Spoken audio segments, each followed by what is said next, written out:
That's the sound of the podcast. Okay, but now we have to start. I wasn't ready. What cartoon characters would you guys date? Shit. Okay, I will date... Okay, no, stop. I don't like this. You started it. Yeah. Let's have a conversation about our favorite cereal mascots. We don't really have those anymore. Yeah, I don't even know any. The weird, like, Cthulhu god that's on the Crunchy Nut cornflakes. Or just regular cornflakes. What? Yeah, the fucking chicken thing. That's just a chicken. I know, but I always see him as, like, the sizes of a planet or something. Because there's no context. There's nothing to measure him against. The bowl of cereal. Yeah, but we don't know how far back from that he is. He could be a million fucking miles and he's still that big. He could be tiny. It's frightening. He could be tiny and right up against the camera. He can't because he's behind the bowl. He's at least large, but... I think Kellogg's are fucking weird. I think they're into some weird shit and I don't like it. Like, imagine how powerful he is. Everyone believes in him. Do you think he's called, like, Mr. Kellogg's? Yeah, I'd say so. I'd say somewhere at, like, Kellogg's HQ, you open a door and it's just this, like, fucking Colosseum-sized room and it's him sitting in the middle and he's like... And every now and then, like, the Kellogg's... You have to fight him. Every now and then the Kellogg's head-ups, like, they come and they ask him and they sacrifice a couple of people to him and then he's like, we're crunching us. And then they make more crunch. Like, I think that definitely happens. An intern has to get him coffee and it's just a test to see if he'll eat them or not. Yeah. And if you get in and out by and serve him that coffee... That's right, Dermot. Just a little closer. He won't bite. He inhales. How come there aren't any, like, sexy cereal mascots? Like, why aren't the Tony the Tiger. Tony is like a gay icon. Really? Yeah, he was chased off Twitter from the furries. Really? They were super thirsty from him, and I mean, he's Tony the Tiger. Yeah. I never saw... He's shredded. He is pretty ripped. He's way hotter than Coco Monkey. Oh, I would not date Coco Monkey. Ugh, Jesus, can you imagine? Yeah, I really like the Sugar Puffs dude. Well, he's great. He's cool. Hey, everybody. He'll break into your house and have a spliff with you. Here's the thing, though. I feel like you'd hang out with him for a little bit, and it'd be so much fun. And he'd be like, "Check out this crazy cartwheel I could do." And then, like, you'd be like, "Okay," and he's like, "I'm getting dinner after this. Do you want to come?" And you'd be like, "Yeah, sure." And then you get to dinner, and like, first thing he takes a bump of coke straight away, and then he's like, "You want to come to our strip club?" And it's like, "Well, I don't know, Mr. Sugar Puff Monster," but you can't stop him at that point because he's too strong. It's not a party if it happens every night. It's not a party if it happens every night. That's his life. But yeah, cereal mascots, it's a dangerous game. And what a way to start this episode. What a way. We were all so freaked out that we wouldn't be able to start this episode. There we go. But here we are. John, can you tell us which episode number we're on? 74. Nice one. Yep. Did you practice beforehand? I didn't, but I just remember getting 73 super wrong. It's the only way I ever learn anything, to do it wrong a bunch of times and then I get it right. That's okay. It's not really. It's really not. But here we are on the world's strongest video game podcast, the Let's Fight a Boss cast. And I am here with two of the greatest cereal mascots on this or any other planet. To my right, coated in sugar, made entirely of corn, it is Brian. You can taste that sweet sugar corn. And to my left, glazed in honey with a hint of cinnamon, it's Neve. Don't choke. And with you always, I'm your host, John. Wow, what's funny about that? You're like that kid. You know that kid who's like, they're gonna taste great. They're gonna taste great. No, I am not like that. When they're eating Frosties off me plate. Off a fucking plate. Wasn't there some Frosties kid? Yeah. Once? So you're John, the Frosties kid of internet lore, and he was so okay. So this is an ad from 12 years ago, and it was a South African kid that they used for a UK and Ireland Frosties advert, and I think they used a South African kid because they couldn't use a UK and Ireland kid because he'd get bullied so fucking bad. Because it would get back to him right away that and he was a in South an ad. African kid will get bullied, but that's far away. So. Well, I just get the feeling that they didn't show it in South Africa, so he got away with it. How did you find out the kid was South African? I'll get to it. Okay. Okay, but this happened in 2006 when I think you know how people started sharing videos around then, and I think it was one of the first like real. There was very few viral videos, so anything that was vaguely viral you would have seen. Yeah, and people would like remix it and do memes of it.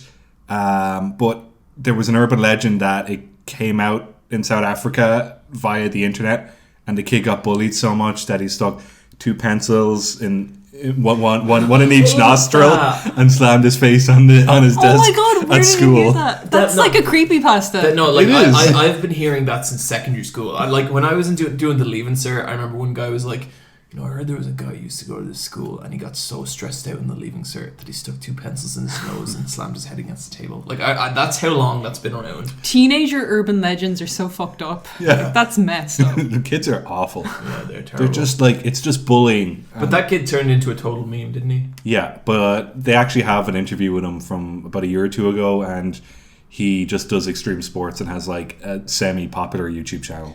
Do you think it's ethical to have child actors? Is that too deep a question? Okay, like, do you want to watch Little Rascals, but they're all like 40-year-old men? No. Yes, I do want that. I want every role of a child to be played by someone who is like at least 40, but like everyone just has to like do their best to kind of get on with it, and it's really troublesome. What, like this is some dude playing buckwheat and he's just not into it? Yeah, I want Buckwheat to be 6 feet tall and have be out on parole. He's meant to be adorable. I don't know who Buckwheat is. Buckwheat's the best one. Who's that? Buckwheat. His mom in the 1994 film is played by Whoopi Goldberg. He looks like a little Whoopi Goldberg. Like, oh, he's a little rascal. he's a little rascal, but he's got like dreadlocks and everything. And him and the other kid, it's got that gag where they're both fishing. Okay, better solution.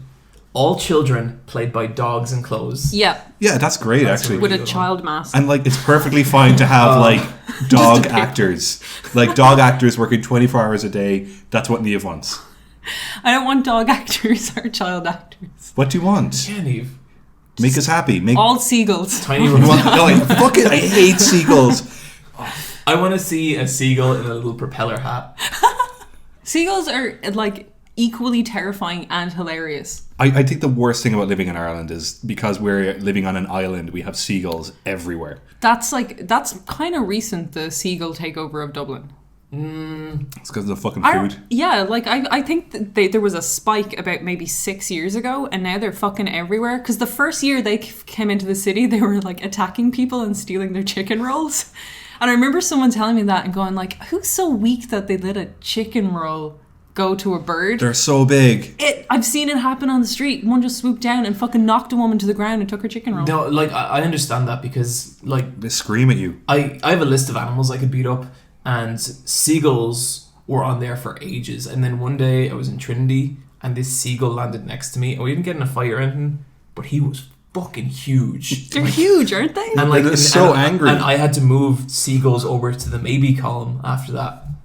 I'd never fight an ostrich because they look like velociraptors. Oh, are you fucking joking? Their feet are so gross. Yeah, they can kick you I to death. wouldn't. They're worse than donkeys. I wouldn't fight a donkey either. No. What would you fight? I'd fight a cat. I'd fight a small dog. I don't know if I could fight a big dog. You couldn't. No. No, they're so fucking fast. I remember before I was like, I could fight a bear, and it's like, have you seen a bear running? I was so wrong. I thought like, there's no way that I could fight a kangaroo, but I think I could beat up a wallaby. See, animals have animal strength. Yeah. I couldn't fight an armadillo because Like, if you he's can't- got defense if mode. you can't hold an animal, it can probably kick your ass. I think feasibly you could, like, you have a 50-50 chance of coming out alive of any fight with any animal. Even like a tiny dog. I could definitely. I don't know. They could.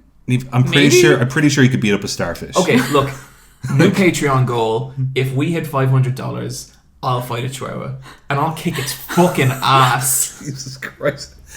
And it's gonna be up on like Live League, like Super Eye Patch Wolf beats up a dog. Okay, guys, we just checked with our legal team. That's not feasible, so I'm going to rescind my offer of that. Apology to all our patrons and to anyone who was confused by that. That's we're also encouraged to say that we love dogs and all nature's creatures. Yeah, what was said previously was false information. Absolutely.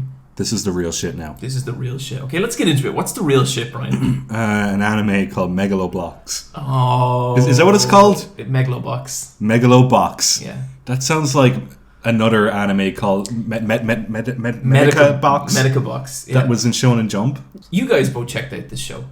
I did. Yeah. I watched 2 episodes. Same. How you feeling? I've seen it described as Red Line meets Cowboy Bebop. And that's a very generous description. I can see where you're coming from with that, but it wishes it was. But then I also appreciate the aesthetic of it. I don't know. It's fine. I have like zero interest in that content whatsoever. Like just the whole boxing your way up a ladder. Like, do not care. But I thought the drawings in it were really nice, and some of the decisions to kind of save on budget were well done. Yeah. You know, like there's close-ups on shit when it's a close-up, it's a really, really good drawing all the time. Yeah, like there are bits where you could like pause it and just be like, that's a really, really nice still of the show. Because it has nice wide establishing shots. I like its the line quality as well. It's like pencil that isn't fully cleaned up. Yeah. And some of the layouts actually are stunning. Like there is like a down shot of a city. It all looks like very architecturally drawn. Yeah, for sure. With the city shots. I just wish it was better. Yeah, I wish I like cared. Yeah, I don't give a fuck. Do you want to explain the premise of it? John, do you want to? I'll give my opinion on it, but I'll need a little. Okay, it's like it's a guy who's a boxer On a motorbike. And he's lame. No, he knows he's a better boxer and he knows he can do better, but what's his name? Junk Dog? Yeah, Junk Dog. But poor Junk Dog has to fight in these rigged matches and he always has to lose because that's how he makes his money and that's how his manager makes his money. But he's kind of sick of it right now. And because he's the Junk Dog, his gear isn't so good. In the world of Megalo Box, you're not just boxing with your fists, you kind of have these hydraulic arms that give you extra strength.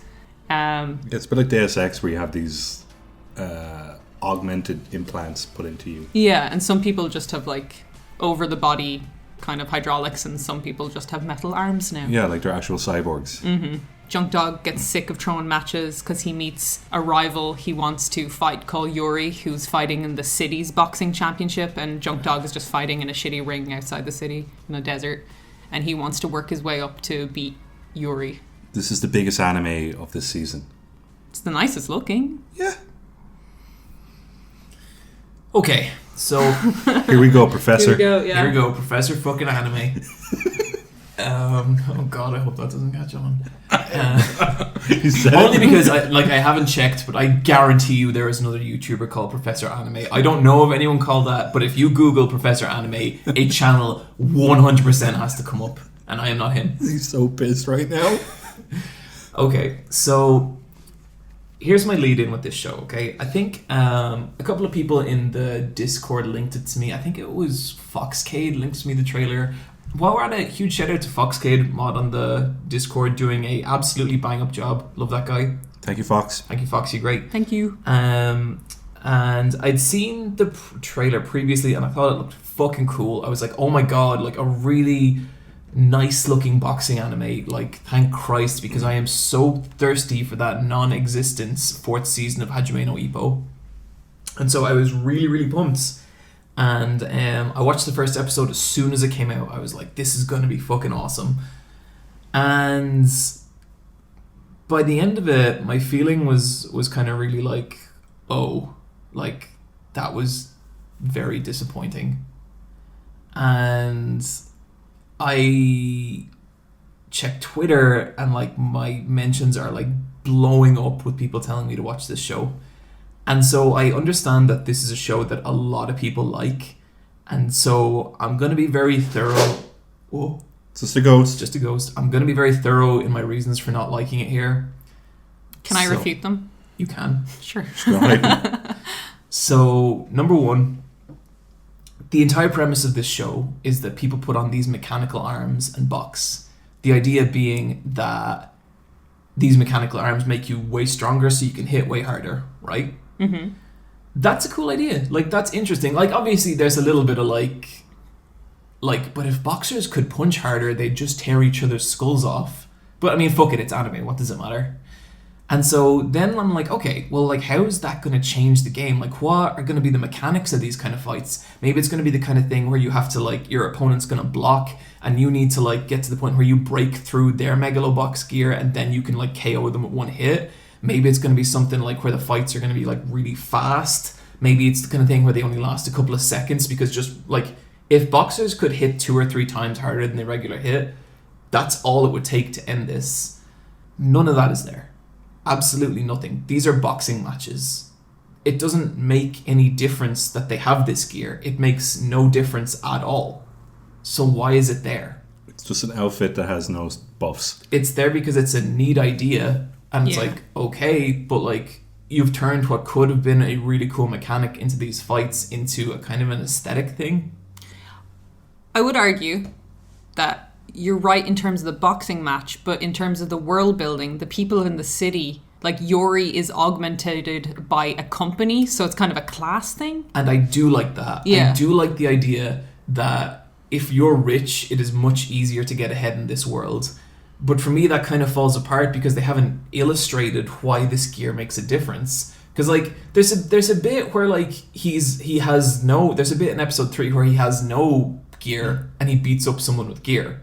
There's a bit in episode 3 where a guy with Megalo Box gear on is punching a child on the ground with Megalo Boxing armor, and it's like, he's not killing the child's just like, ow, this hurts. But it should be classified as a weapon at that point. Yeah, so like, to me, like, I do agree with what you said, but to me, in a show about boxing, like the show is called Megalo Box, it should be changing the act of boxing in a meaningful way.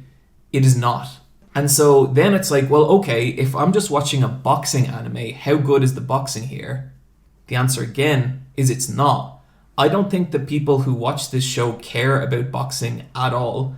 And I can say that because like I've watched fucking all of Hajime no Ippo, and like George Murakawa cares so much about boxing that somehow he actually makes me give a shit about boxing when I don't care about it. And it's in little things, you know, it's like, it's when the terminology is bad. It's what they have to wear an earpiece, even though if you wore an earpiece in boxing, it would kill you. If you got like a hook to the ear, that would destroy your brain. You know, compact into your head. Which again, like maybe that is a really pedantic point, but this is the kind of stuff I'm thinking when I'm watching this. And so then it doesn't do anything new with boxing. The boxing in it is far worse than other boxing I've seen, and even just fight scenes in general. Like, now, there hasn't been an actual boxing match, and I do hope this improves. There is no narrative to the fights so far. It's just, he fights them, and he either beats them, or, like, why did he lose to the champion, Yuri? There was no, like, because Yuri was better. That was the whole fight. There was no, like, figuring it out. There was no, like, narrative between the two. There was no dialogue between, like, as in a physical dialogue between the two. It did not work for me at all. So then finally, the last thing I think you could say it is this like stylistic piece, right? And I would say, I think the aesthetic of the show, the kind of rustic, kind of desert-soaked style of it, is cool. I bet the concept art for this show is really cool. I bet the concept art looks fucking awesome. I think 80% of the time, this show looks like a cheap piece of garbage. And the other 20%, it looks nice. But holy shit, when they're not boxing, and when it's not like a big, like, you know, big vista shot, I think this show looks terrible. I think so much of it looks bad. I really don't, like, I agree with all you're saying about, like, boxing and stuff. I don't think it looks bad at all, though. I think it looks so cheap. And I feel like you're right, there are a lot of cost-saving stuff with this, and I've seen enough people that like know what they're talking about say that this show looks good. So I'm just saying, whatever this show is doing on an aesthetic level that is pleasing people, it is not hitting home with me. Like It is really limited in spaces, but I think where I would give it credit is it has a budget, and they are using that budget well. So, for example, like the boxing matches, and this is really bad for telling a narrative through boxing, it's all done in facial close-ups. And I figure the reason they're doing that is they don't want to show a crowd scene either side because they're going to have to animate a crowd. But when they will animate a crowd is when Yori leaves the ring and he like walks and the crowd disperses. So it's more of a character piece. So then they'll animate people like moving out of his way and they'll do a crowd shot then. So it seems like their budget is really like focusing around more the characters and less about the boxing. Sure, and like I could accept that as well, except I don't think this is an interesting character story either, in that I've seen this story 100 times. Oh yeah. And so, and I think a big part of this is like I love Hajime no Ippo a lot. I've watched Hajime no Ippo a lot. And it's not that this isn't Hajime no Ippo. Like, I can show you other boxing manga and other MMA manga that I think is really cool, that does it very differently than Ippo. But I'm just absolutely clueless as to what this brings to the table that Ippo doesn't do, like, literally 5 or 6 times better. I'd say it's because it's new and people just want to watch something that's airing now that's halfway decent, and this looks pretty decent. I mean, I couldn't even call it decent. But okay, I don't even care about Megalo Box. I found it really fucking boring. But when I said that Golden Kamui looked like shit, you were like, I don't think it looks too bad. That had a non-animating 3D object. In like Megalo Box, even though they're like trying to save on shots and they've used repeat animation and they'll do close-ups a lot of the time, I did see like a full body walk cycle. These are like really detailed characters drawn really, really well. When they need a still on something like his gear bag, it's a really good drawing. I think it's visually nice to look at times. At times, like there's one shot in the 3rd episode that's quite nice. There was 1 or 2 in the 1st episode that I really liked. I was like, wow, fucking talented animator did this. It is the immersion shattering shots in between those shots that's killing me here. I can't even think of one that was really bad that stood out to me. I feel like we could go to Crunchyroll and I could point to so many right now. And obviously that's not like, we're not going to do that. Neither of us care enough. No. No, especially not me. And so it has just turned into this show that like Brian, you said that you've heard people describe it as like Cowboy Bebop meets Redline.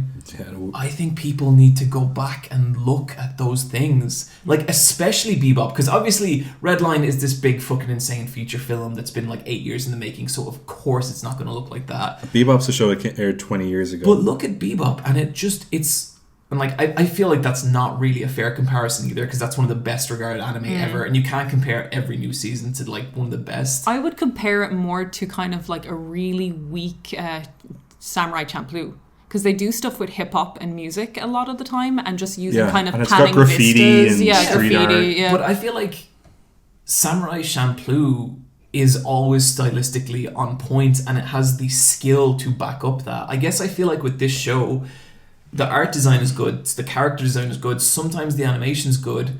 A lot of the other stuff, like I think there's a lot of really dull shots in it. I think the color palette is really dull. I think it's visually a very boring show outside the maybe 20% that looks good.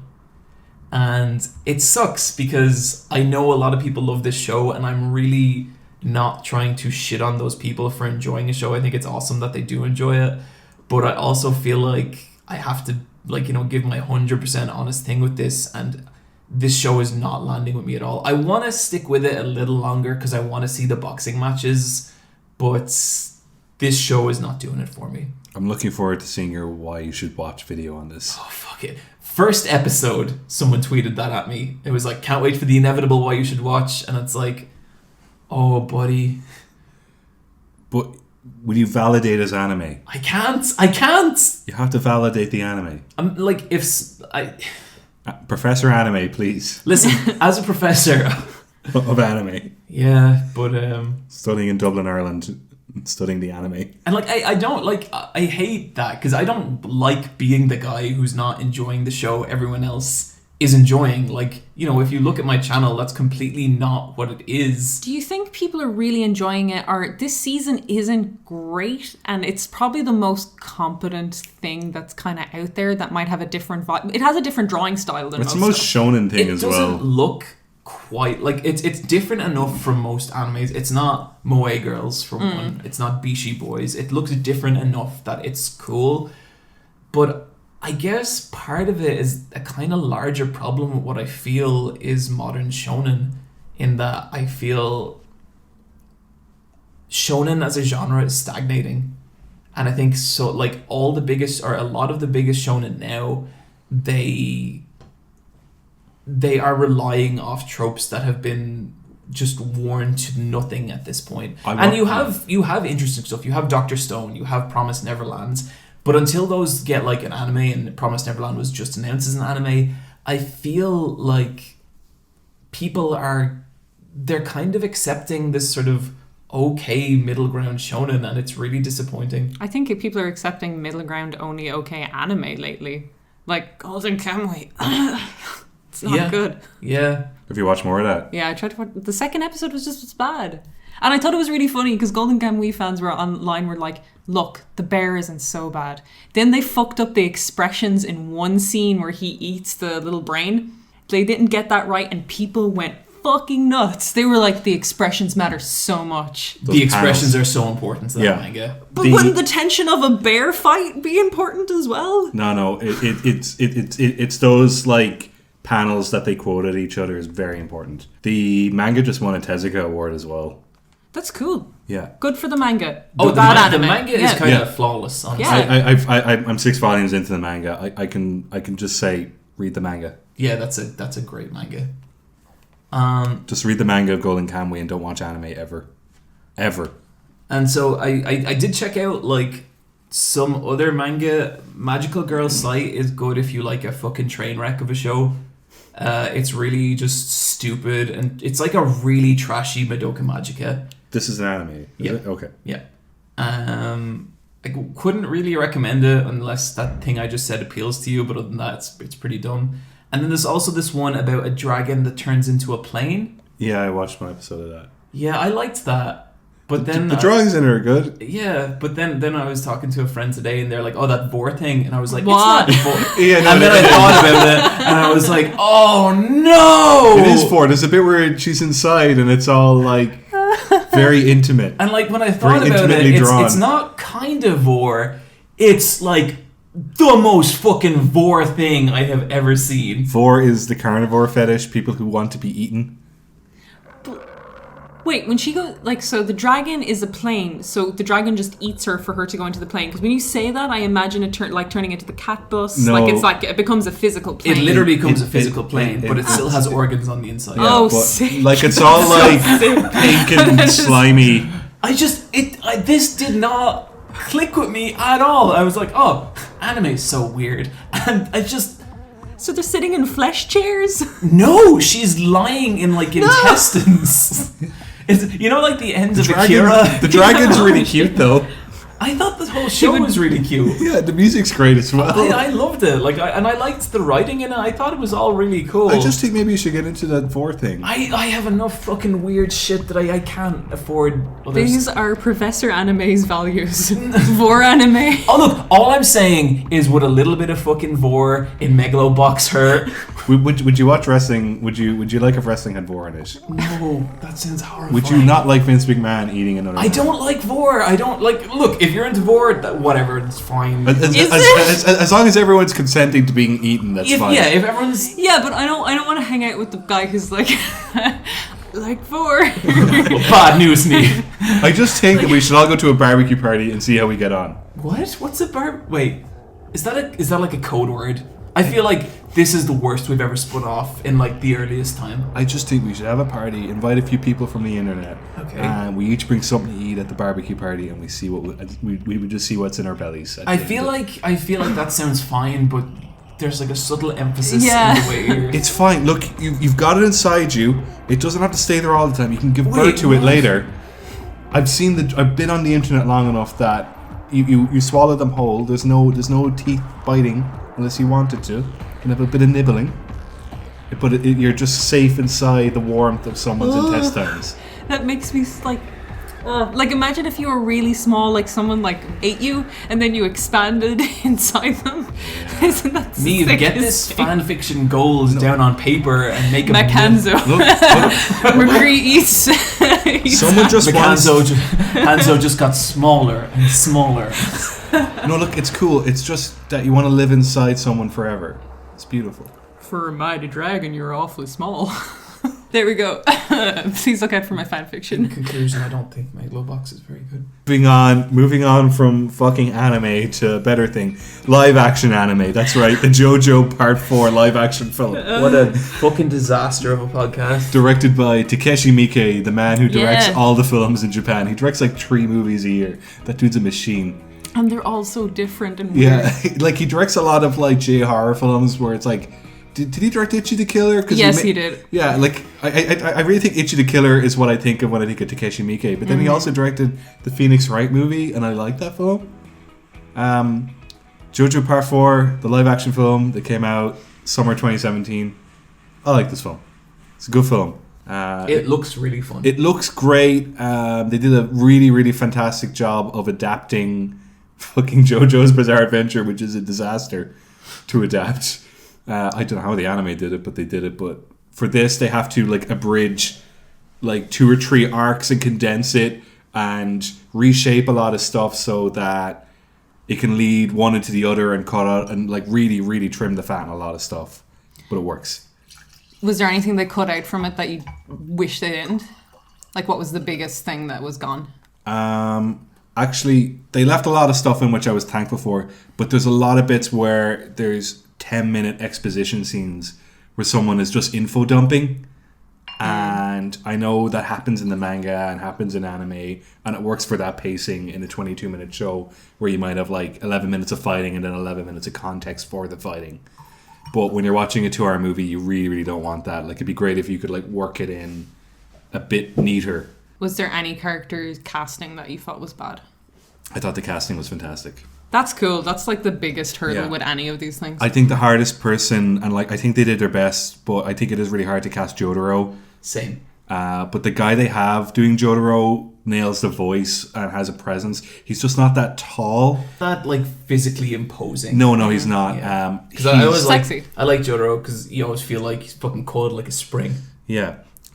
This guy kind of looked like an older Jotaro. Like he didn't look like Part 4 Jotaro. Yeah, his cheeks are a little sunken. Yeah, like he looked like Part 6 Jotaro. I love Part 6 Jotaro. And they do this thing where, because you know Part 4 Jotaro, he's in white and he's got like, he has like a white cap that says Joe. But they do this thing where, depending on the framing of the shot, they'll move the Joe logo to the left or right of the hat, so it's always in frame. That's really funny. That's great. So it keeps flipping left or right, but it's always because they want you to know that it's Joe. And like Josuke, the main character, like the JoJo Part 4, doesn't appear until the first 15 minutes because the opening is Koichi as the narrator, and Koichi is the character that has the arc in the film, not Josuke. So it's Koichi's story. I mean, Koichi, like, he's the first character that shows up. He's the main character in Part 4. There's so much from his perspective. I thought it was one of you that did not like Koichi. John does. Look, I love it's not Koichi. that I don't like Koichi. It's just that, like, when people are like, Koichi's so amazing, it's like in a fucking story when it's like you have Jotaro, you have Rohan, you have Okuyasu, you have Kira. Koichi is the one you fucking But like. he's the one who grows. They all kind of stay the same. John, Koichi fucks. Oh my god, Brian. He does. He most definitely does not. I'm like the story pretty much confirms that. No, Koichi has a girlfriend. Yeah, eventually. Yeah. Okay, I see you mentioned him getting a girlfriend or a boyfriend. I think Okuyasu definitely fucks boys. No, I'm pretty sure that it's fucking Okuyasu alone in the haunted house with his hand. Oh my god. Brian, you're being mean. The hand. Being mean to one of my friends. The guy playing Okuyasu is so good. Yeah. He looks so sad the whole time. Aww. And the way they do the arc is that they have the Angelo arc. And so they play up the grandpa storyline because the actor they have playing the grandpa is like a famous actor who's in a lot of Yakuza films. Like he's in the first Outrage film directed by Takeshi Kitano, and he's in Shin Godzilla. Can't remember the actor's name. But you know how Josuke's grandpa is in it for like 2 chapters and then he dies? Yeah. And it's a big like crux moment for his arc. Yeah. But for this, like the grandpa dies like an hour in, and I think that's really cool. Yeah, no, like they really, really, really sell this character and how important it is for Josuke. Yeah, because like when he died in the manga and anime, I was like, oh, he was really a good character. Like I really liked him. I liked when he like put the gun up to Josuke's head. Yeah, so they really use him more. He's brilliant in it, and like Josuke's mom is in it a tiny bit, but she's used super well. Like the guy playing Josuke is perfect. What's its style like visually? Color graded to fuck. Okay. And the CGI looks good sometimes. Is there good fights? Yeah, the fights are good.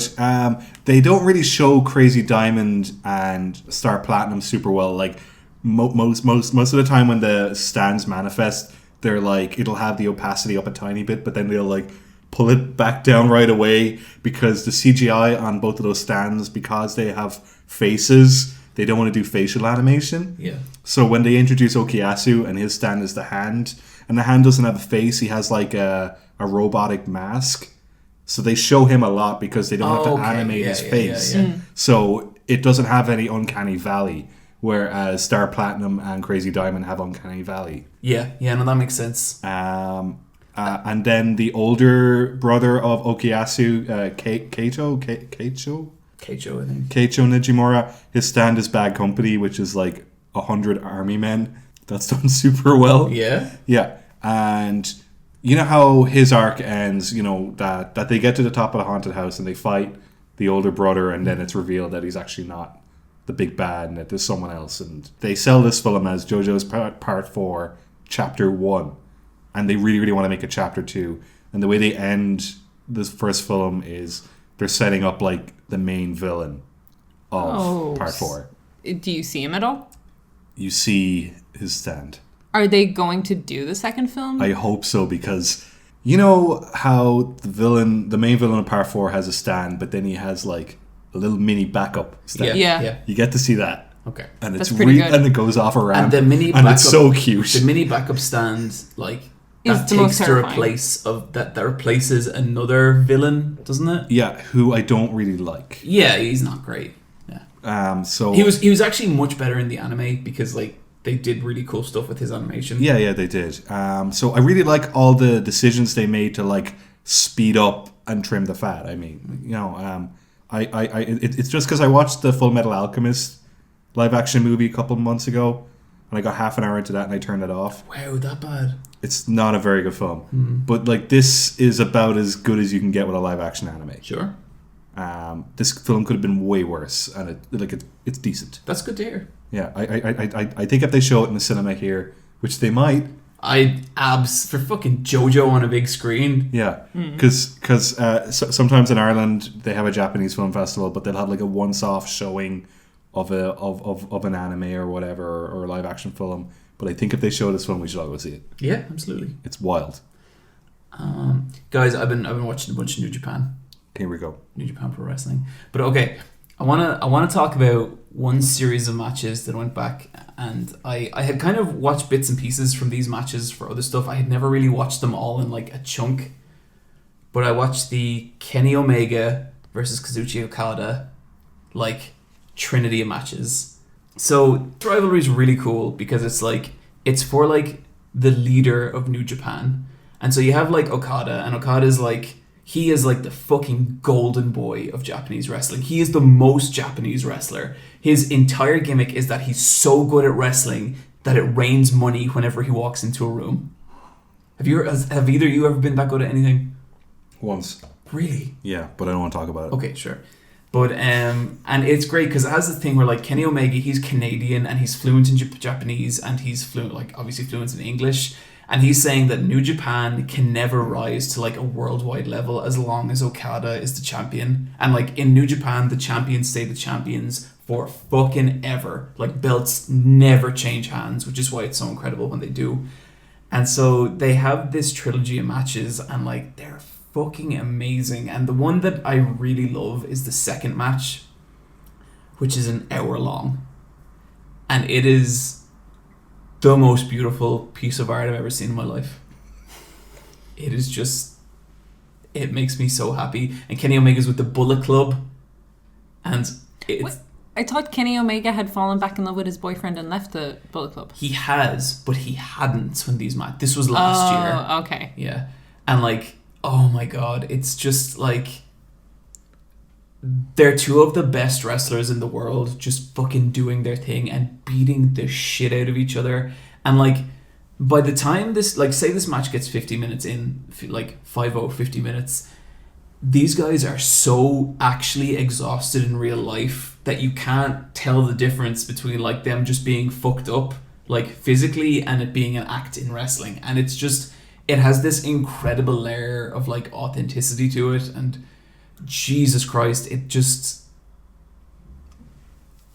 I don't go back and rewatch things much, but this, like, I will go back and probably watch this once a year because it is that fucking good. And that's all I really want to say about it. It made me really happy. I'm so happy. 60 minutes, and it's never boring. It's like good all the way through. Brian, we're gonna watch it someday. Okay, I'll happily watch an hour of your body. Wait, what? Niamh, have you got anything for us? Nah. Cool. All right, so that brings us on to our strategy. Go on, you do it.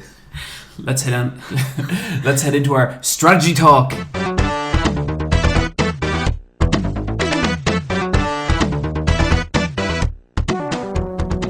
This is the video game portion of this video game podcast. You know, some people are like, you guys barely talk about video games on this podcast.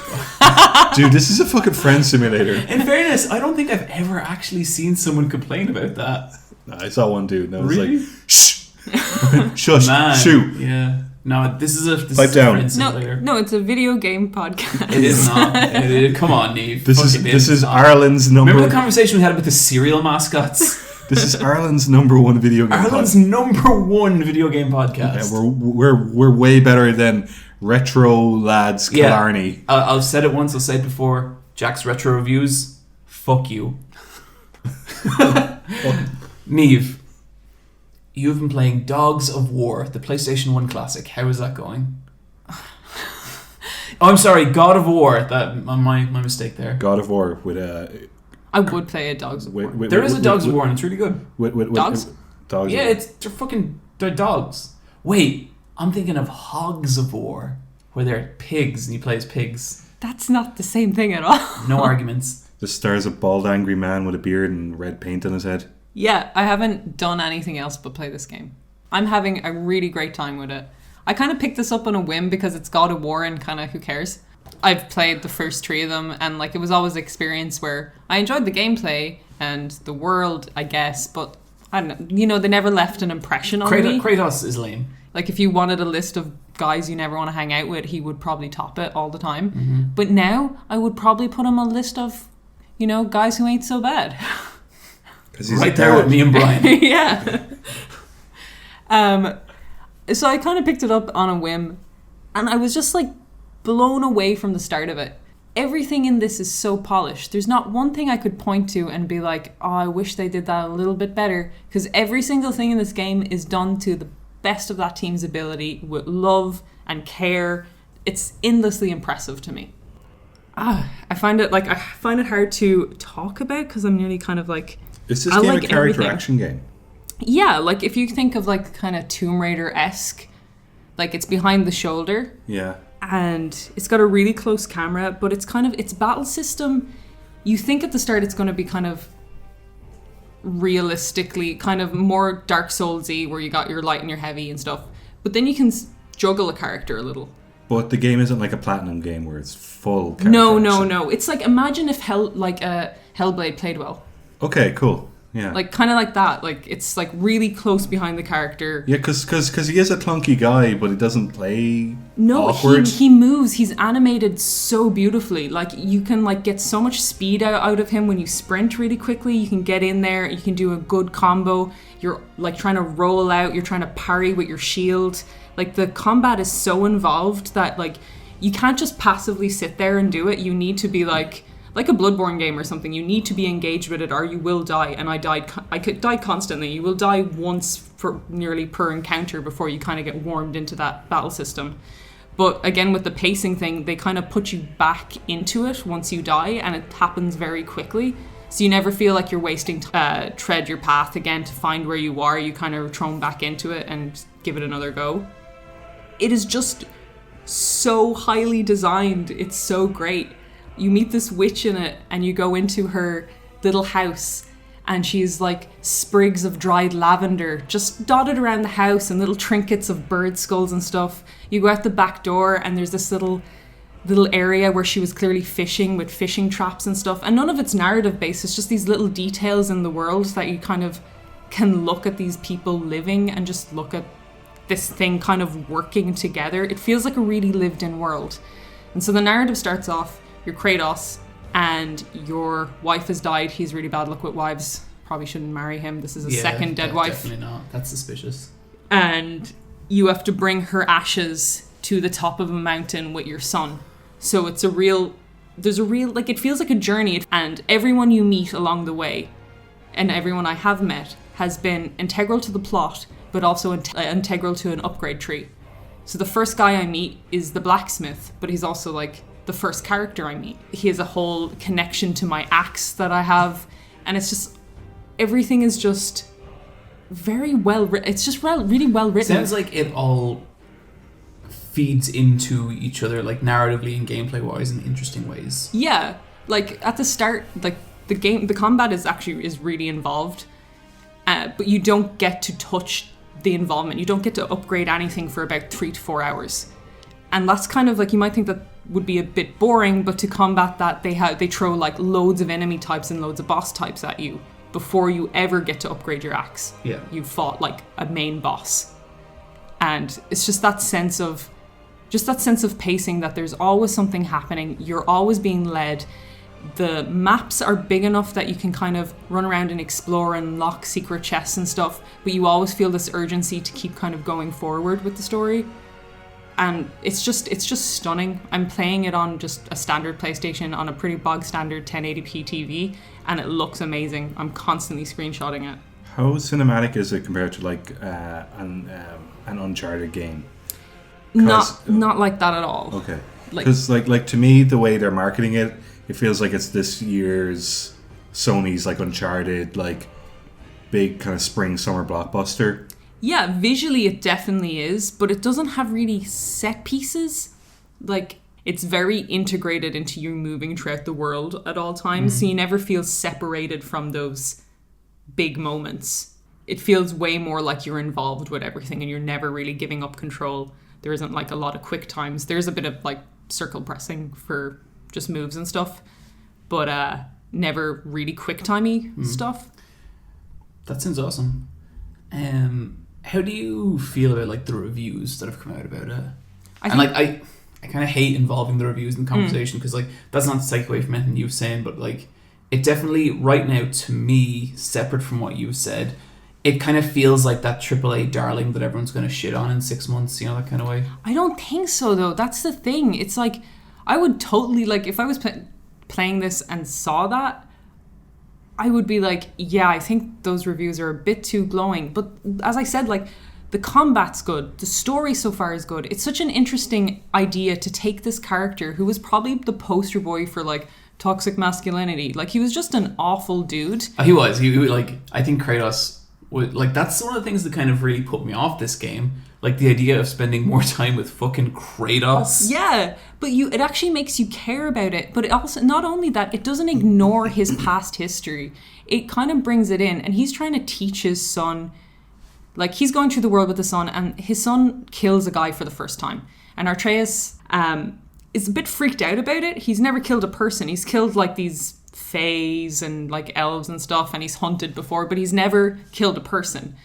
And Kratos is just like, get over it, an enemy's an enemy. Once you start seeing them as anything more, you lose, kind of thing. And Atreus is just like, I just needed some time. And he's like, we don't have time.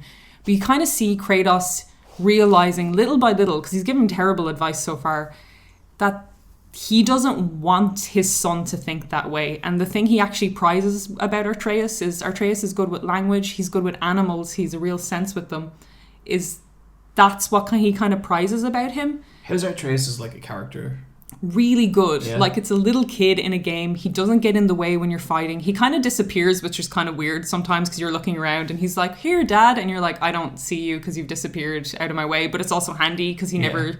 Because I think when we saw the trailers for this before, that was the thing that put us off the most. Yeah. So it's good to hear they've like really executed on it. He's such a... Like, whoever's doing the voice acting is like doing a great job. He's a really nice, engaging character that you feel bad for. Like, his mom died. Like, I'm like invested with his narrative. He's stuck with a dad who doesn't know how to love. Mm-hmm. He, like, they go into this like world where Kratos is kind of seeing Atreus talking to his mom, and he's just like, why would you leave me with him?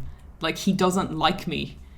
So, like, I don't know. Maybe it will be a game. I don't think so. I think this is going to be on everyone's Game of the Year list. It's just that well polished. But it's like, it kind of shocks you. You kind of, because it's so realistic looking, you think it's going to play realistic. And then at the start, Kratos just picks up a giant tree, like a log on his shoulder. And Atreus is like, my dad's kind of strong. You know, Atreus doesn't know his dad's a god. Yeah. Elves, it brings in like world serpents, and they're all just designed so well that you actually have these awe moments. You're intriguing me. Yeah. Yeah. Neve's going to lend this game to me after she's finished it. Mm-hmm.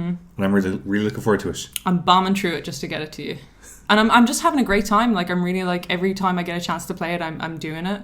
Nice. I might have a little downtime coming up, and I might give it a look. I just can't get, like, it looks like the most beautiful digital painting with the most perfect lighting. And sometimes when you see concept art of a game, you're like, oh, I kind of wish it still looked like the concept art. Pink lighting, yeah, there you go. It's like, they're not afraid to make that game look as pretty as fucking possible and trust their artists to do it. It's so good looking. Nice. God of War is strong good. recommendation. Yeah, believe the hype. I don't know, I'm shocked. I wasn't expecting it. Yeah. There we go. Let's Fight a Boss Kratos, Game of the Year. Great Game of the Year. There we go. Giant Bombs Game of the Year, guaranteed. Yeah, for real. I don't know, Brian, because the last 2 years you've been like, this is going to be their Game of the Year, and you've been wrong both years. I said PUBG was going to be their Game of the Year. Oh yeah, you did, but you said Doom the year before.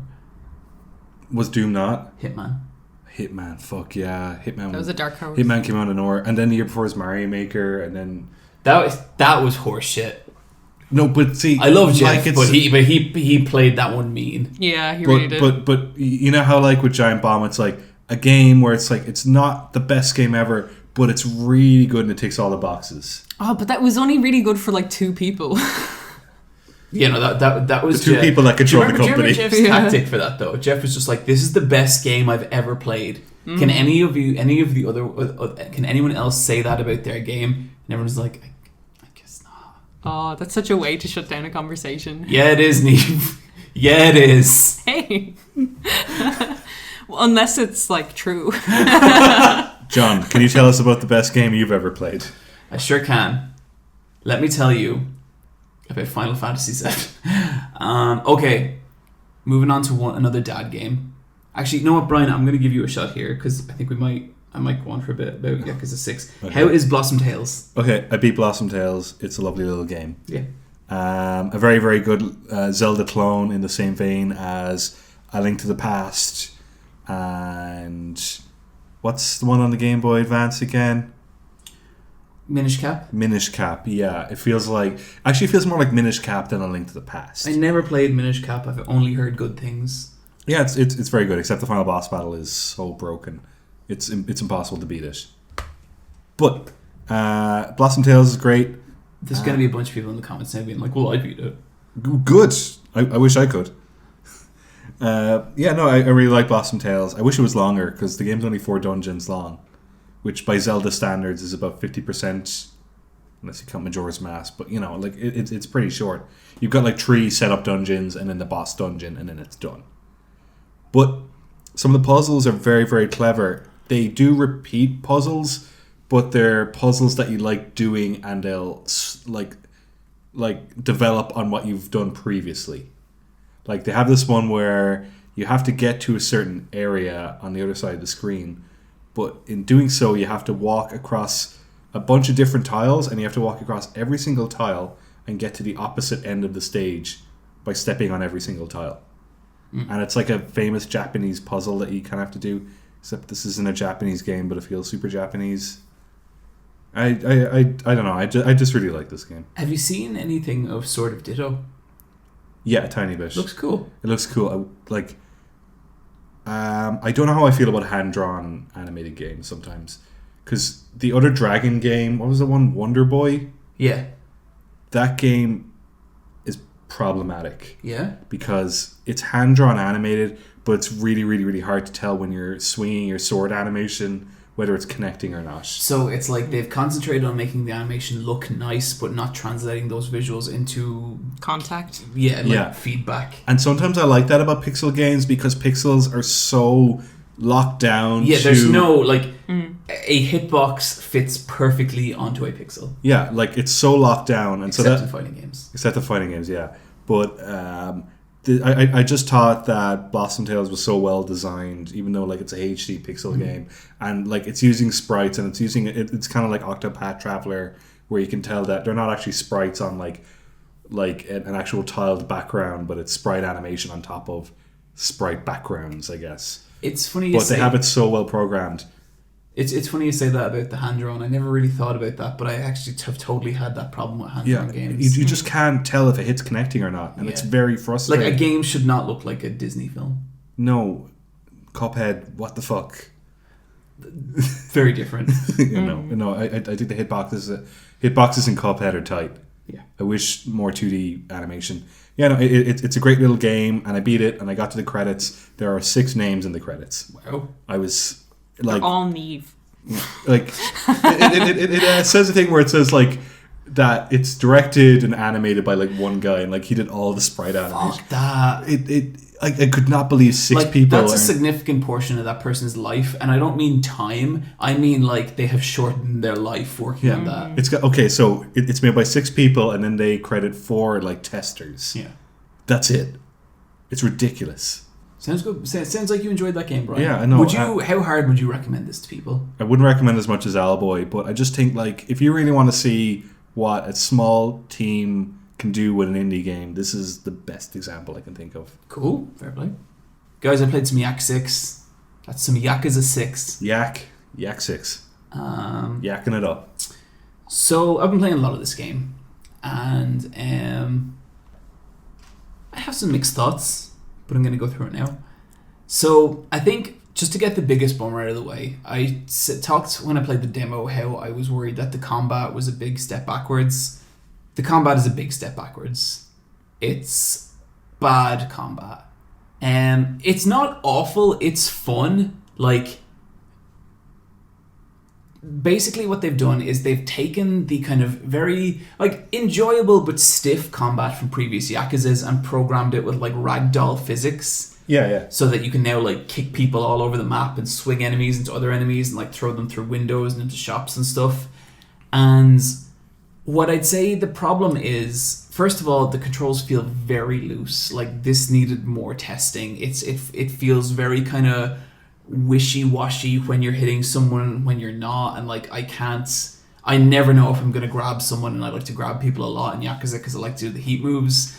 It's very imprecise about when you're going to land a grab and when you're not, and it's like 1 in 10 times you do something cool, like you kick an enemy into a crowd of other enemies and they all fucking fly all over the place like bowling pins, and you're like, oh cool, like I see what they're going for here, but it's not there, and it really feels like combat that if it had another like 6 months dev time, this could have been much tighter and so much more fun, because it's kind of unbalanced in certain ways as well. Like the heat moves are a big part of Yakuza, where like you press triangle, it triggers a tiny cutscene where Kiryu like destroys a person and like cripples them for the rest of their life.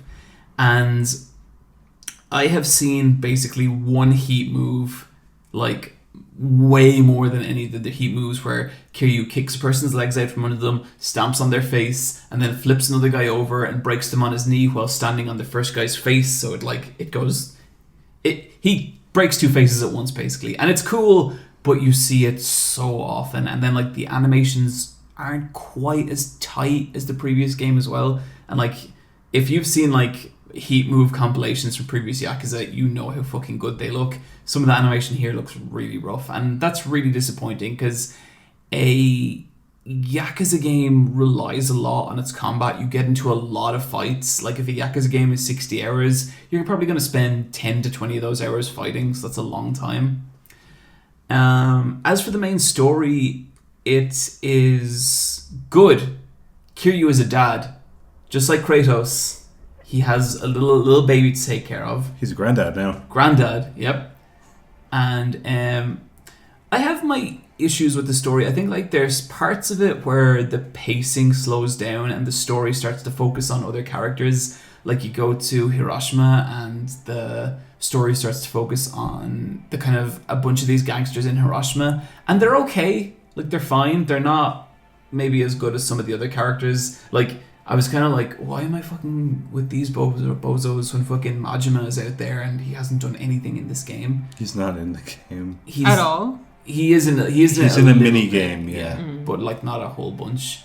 But it's cool that their boss is Takeshi Kitano. Yeah, and he's the most interesting of those characters. Yeah. And so that's kind of a little bit of a problem because I feel like Yakuza, I think, is best when it's focusing specifically on your main character, and if you want, you can get into side stories of where like the narrative starts to revolve around other characters, because when the narrative revolves around another group of people who aren't Kiryu and it's kind of just him helping them out, and then side stories, it's like Kiryu's narrative feels too stunted. And that was a problem I felt with a little bit of the game. That's everything bad I have to say about Yakuza 6. Other than that, I've really having a fucking great time with it. I really, really have been enjoying my time with Yakuza 6. The cutscenes are like the same absolutely exceptional level of direction. The writing's really good. I've heard complaints about the story, and what I'd say is the story has pacing issues, but it's still a really good story, at least so far, and I'm like 10 or 12 hours in. It's still got twists and turns that like keep you on the edge of your chapter. Totally. There's still bits where you're like, what? Yeah. And Kiryu still feels like a really relevant character. Like Kiryu's whole fucking thing is that like he's old. Like he's the old school Yakuza now, and he doesn't really get, or he can't really relate to new Yakuza so much. You know the way I'm always saying how like there's always a bit in Yakuza where two guys tear off their shirts and like you see both their back tattoos, and it's like, you know, Kiryu has his dragon and the other guy will have like a tiger that's on fire or something. What's the most fucked up thing another Yakuza could have that would piss Kiryu off the most? Another dragon. No tattoo. Oh. And so, yeah, that's the last boss of Yakuza 0 also has a dragon, and it's amazing. Cool. But Playboy Bunny. Oh yeah. A tattoo that's in English that says like Mickey Mouse. Mickey Mouse.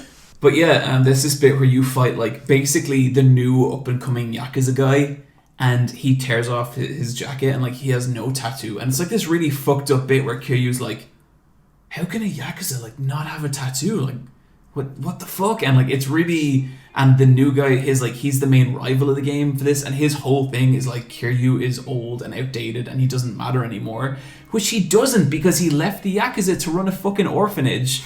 And so it's this really cool thing where Kiryu still really gives a shit about being a Yakuza, but like there's all this stuff where He's just like, a very traditional guy. Yeah, but there's all this stuff where like he's old and he doesn't, like he can't, like crime in the 21st century has moved past him, and they play that stuff so well, and it's just, I'm like, it's still fucking wacky as shit. Like I was in like a host club sex dungeon where basically this fucking Kingdom Hearts character was talking shit at me, and the next thing the ceiling opens up and like a wrestling ring descends and you fight him in it, and it was just the stupidest thing, but the cutscene took it so seriously and directed it so beautifully that it's just this insane mix of things that I've only ever seen Yakuza do right, or hit this well, where it's like it's the goofiest shit in the world that's like being directed so seriously, and it's just kind of magical.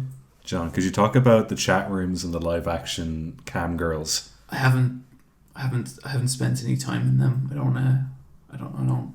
Live action? Okay, so I watched my girlfriend play this bit, and I recognized one of the cam girls because they use actual porn stars.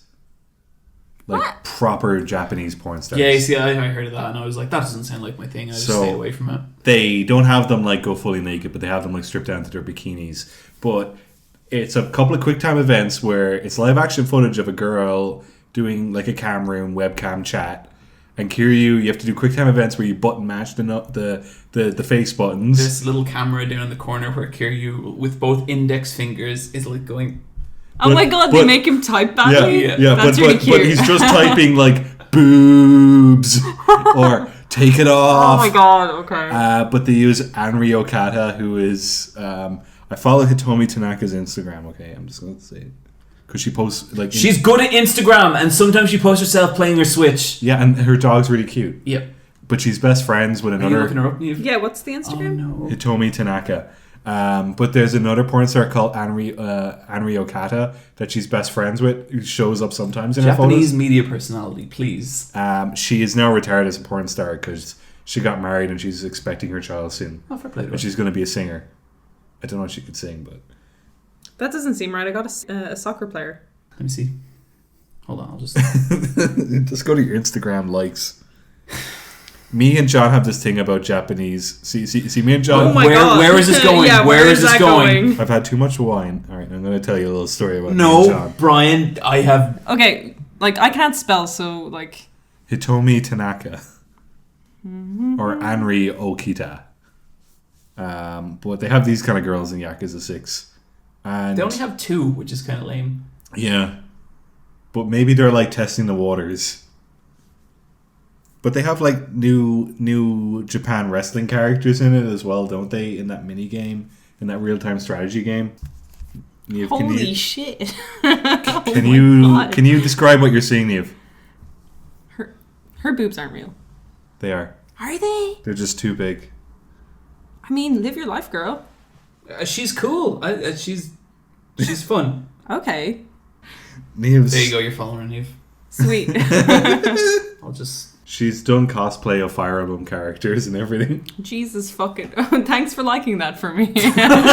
Like, So me and John have this thing where we both follow big boob Japanese porn stars. Jesus Christ! Oh my... what an interesting thing you have. Like, wow. On Instagram, but we never like her the stuff. one! Hitomi Tanaka! Just her! But we never like her pictures unless it's video game related, and we'll message each other in advance to make sure that we both do it. So both Jesus of us Christ, look okay. Brian! Oh my... I think if you're gonna like follow girls like that, you need to commit and just like her posts, because that's like she like Oh, I do like them, but I like them privately. You can't hide your likes on Instagram. yeah you Yeah, can't. and there's someone we know that likes a lot of stuff, and I know what he's into. Yeah, Because- super. Oh my god, what? He's so into butts. I think he listens to this I'm not podcast. saying his name. No. Because he's like, oh shit. I feel like I've uncovered this secret world. So do you like? I don't use Instagram much because I don't really care. But like, can you can see other people's likes Yeah. Yep. to that And I'm degree? so fucking paranoid. Like, I'll wait till like 2 o'clock But in the so morning. you could do and- it on Twitter as well, Neil, because sometimes I see the drawings you like, and I'm like, yeah, I know what she likes. I'm pretty open about what I like. Yeah, no, you really like your Butch Sundays. I do. Representing. Representing. You followed her on the Let's Fight a Boss Instagram, not on my Instagram. Damn it. So Perfect. there we go. Ireland's #1 video game podcast supports Big Hitomi fan of Tanaka. Hitomi Tanaka. So she's in the game. No. Her best friend Anri Otka is. I- So they I- couldn't I- even get. Yeah, I'm not sure why Hitomi's in the Hitomi. game. Hitomi should be in the game. I would say they tried to get Hitomi and it costs too much money. Yeah, And so, also, I don't know if Hitomi Tanaka does that stuff. no. I thought there isn't really anything happening. I just think Okay. Anri did it because she maybe she likes So the Yakuza. way it works is like she's like, "Hey guys, really happy to be here today," and she's like in full clothes, and then you have to type messages correctly, and she'll be like, "Man, it's hot in here," and she'll like take off her clothes. I did it once because I was making. There was an achievement. I did it for the achievement. You know, it's weird because I just did it once, and then the fucking just achievement for doing it all just unlocked. Kiryu the Curious, is that what they call you? John loves big boobs. Brian, no. There you go. Yakuza 6 Game of the Year. Game of the year. You guys aren't allowed to argue for this to be Game of the Year because I'm going to just bring it straight back to this. Just play an excerpt of this conversation. John likes this game. Brian. You cannot say anymore. Like, What else is John like? no, Brian. Like, actually, no. Don't say anything. I'm not going to say anything. I'm just going to say what you've said before. No. John likes Ormika. He likes biking. Okay, that's enough. That's everything. That's everything I like. That's everything. What else do you like about Yakuza? I'm gonna like all of Hitomi's pictures because, like, I think it's unfair that you guys follow her and she isn't even getting that traction. You porn dog. Are you liking it on the Let's Fight a Boss account or your regular account? My regular account, but probably also Let's Fight a Boss. Yeah, look, she needs all the support she can get. Yeah. Her boobs are too big. We will be the bra that holds everything together. Yeah. Please, God, tell me we're editing this section. No way. No. The wine is so We've got- real right yeah, now. there's too much wine. I We've didn't gone ha- too far. Who gives a shit Guys, I anymore? didn't have dinner and I've had so much wine. And I'm drunk. If you guys want to know why everything is filthy on our Instagrams now, you know. You figured it out. It's happening. I just love the idea of someone like checking Instagram activity right now and just seeing Neve liking 100 Hitomi Tanaka pictures. Jeez, I thought she respected women. Oh, Okay, she's, look, she's in definitely conclusion, respected. Yakuza 6 is a good game I'm having a great time with, and Anri Okusa is a utterly charming young lady. Fuck. Okay, can we move on to our next section? Quicktime Events.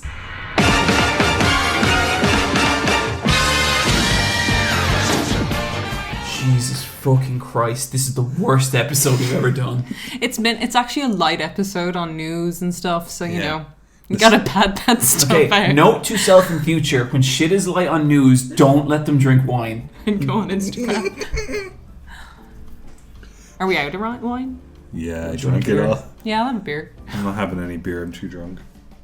I'll have chicken if you have it, but... Chicken. You're like a Homer Simpson, there's just a chicken I behind the bed. love to eat some chicken right now. Do you not like chicken that much that you're just like in the middle of doing something and you're like, man, I could go for some chicken right now. Not chicken. Oh, I fucking love chicken. And sometimes I'm eating, I'm like, this sucks. But like, I just really like the idea of chicken. Oh, thank you. Okay, Valve acquire Firewatch studio Campo Santo. I laughed when I saw this. Okay, first of all, do Valve make games? No, but they might now. Yeah, like, what the- Or Campo Santo are just gonna like be absorbed into Valve and we're never gonna hear from them again. good. Fuck So, Firewatch. Campo Santo is a 12-person team, and they'll all relocate to Valve's Washington headquarters. That's so crazy, isn't it? Yeah, they're going to release their game that they're working on right now, Valley of the Gods, as a Valve game, but it's going to come out on all platforms, so nothing's really going to change. And that Firewatch port for the Switch is still going to happen. But I think mostly people are interested in this because Valve haven't made games in ages. Yeah. And they have, I think Gabe Newell did give an interview recently where he's like, yeah, we're getting back into games.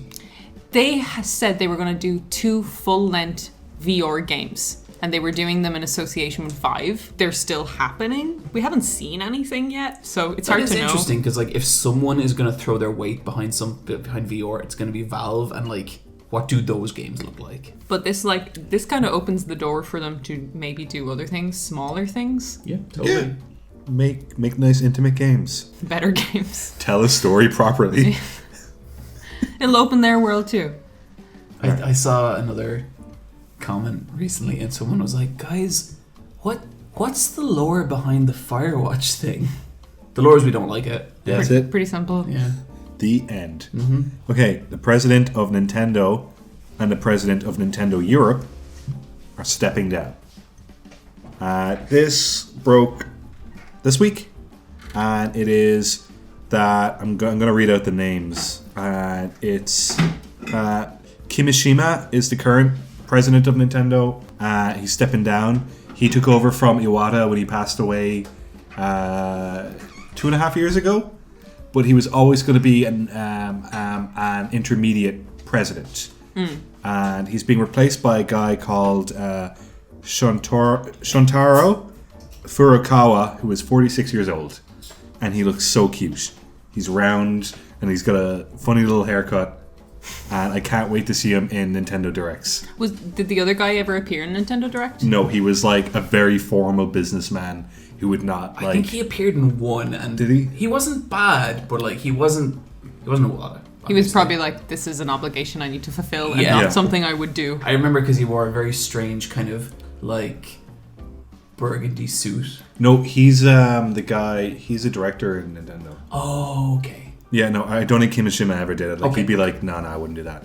And then Shibata, just kind of like the lesser part of the news. He's the president of Nintendo Europe. and only I think European people know who he is because he lives in Germany. And whenever they do Nintendo Directs, we get a European version instead of the American version. But Shibata is usually in it, and he cosplays. He's been Phoenix Wright, he's been Professor Layton, and when they introduced Yokai Watch, he was green screened against Yokais doing the Yokai Watch dance. I really like him. Like, he really made the effort in Nintendo Directs. Yeah, fair play to him. But he's been promoted and he's moving back to Japan to be part of the senior boardroom. So I don't know who's replacing him yet, but they are shaking up some stuff in there. Okay. But it's cool that they have a 46-year-old president. Like, I think breathe new life into the company, because you know how Shigeru Miyamoto's cool and all, and now he's been described as a creative fellow, which means like he's not a creative director. It's like they've put him into like retirement in the company. Yeah. Because like the last game he directed was Star Fox Zero on the Wii U, and that game isn't a good game. He has not directed a game on the Switch. I think he's directing Pikmin 4 if that ever comes out. But I do like hearing Nintendo are like getting more people that are younger and we don't know who they are involved. Because I don't want a fucking old man company. No. They suck. They stagnate very quickly. They do. I don't want no fucking hacks. Dark Souls Remastered for Switch delayed until summer. It was meant to come out on May 25th alongside the PlayStation and the Xbox One, but it's going to be delayed until summer 2018. I really liked the phrasing of their statement. Due to the nature of causality. Whoa. We must That's announce so that vague. Nintendo Switch version of Dark Souls Remastered will be pushed back to summer 2018. They might have well have just said, like, due to the grander mysteries of this universe. Yeah, it's like, cool. Due to ghosts, we cannot make this game. And that includes the amiibo of, like... Solaire, is that his name? Yep. They fucking love that guy, don't they? He's like the Reddit. Solaire was the Dark Souls meme. Praise the sun. He is like, and like, yeah, whatever, it's fine. I don't Guys, know. what's the best meme? The best meme ever is that boy, the frog on the unicycle. He's my favorite meme. It's okay. I really like Celery Man. Celery Man? Oyster smiling. That's just a Tim and Eric clip. I know, but that's a meme. Is it? Anything's a meme if you think. Well, then I guess the Eric Andre thing where it's like Eric shooting Hannibal Yeah. from like 2 years that's ago. a total meme, yeah. Yeah, but like it's from an episode from 2 years ago, but now it's just getting repurposed because it's relatable, I guess. Yeah, I think like bits of Celery Man. But like, look, always... like, how long ago was Steamed Hams? Oh, fuck Steam Ham. That was never funny. That is my favorite. That is not funny at all. okay. That is funny really because unfunny. it takes actual editing and production and skill. Like, you can't shit out Steamed Hams. You have to actually work on The it. fun of a meme is that you can just shit it out. It's better when it's like literally scribbled out really badly. I think we see meme that I think what you're describing is the worst type of meme. No, And the quicker the there it is is, the there's better. a purity to Steamed Hams as well, because you can't turn it into anything racist. You can't turn it into anything weird. It's always just a fucking weird adapted version of something else. Okay, podcast But it's not fans. even a funny clip in The Simpsons.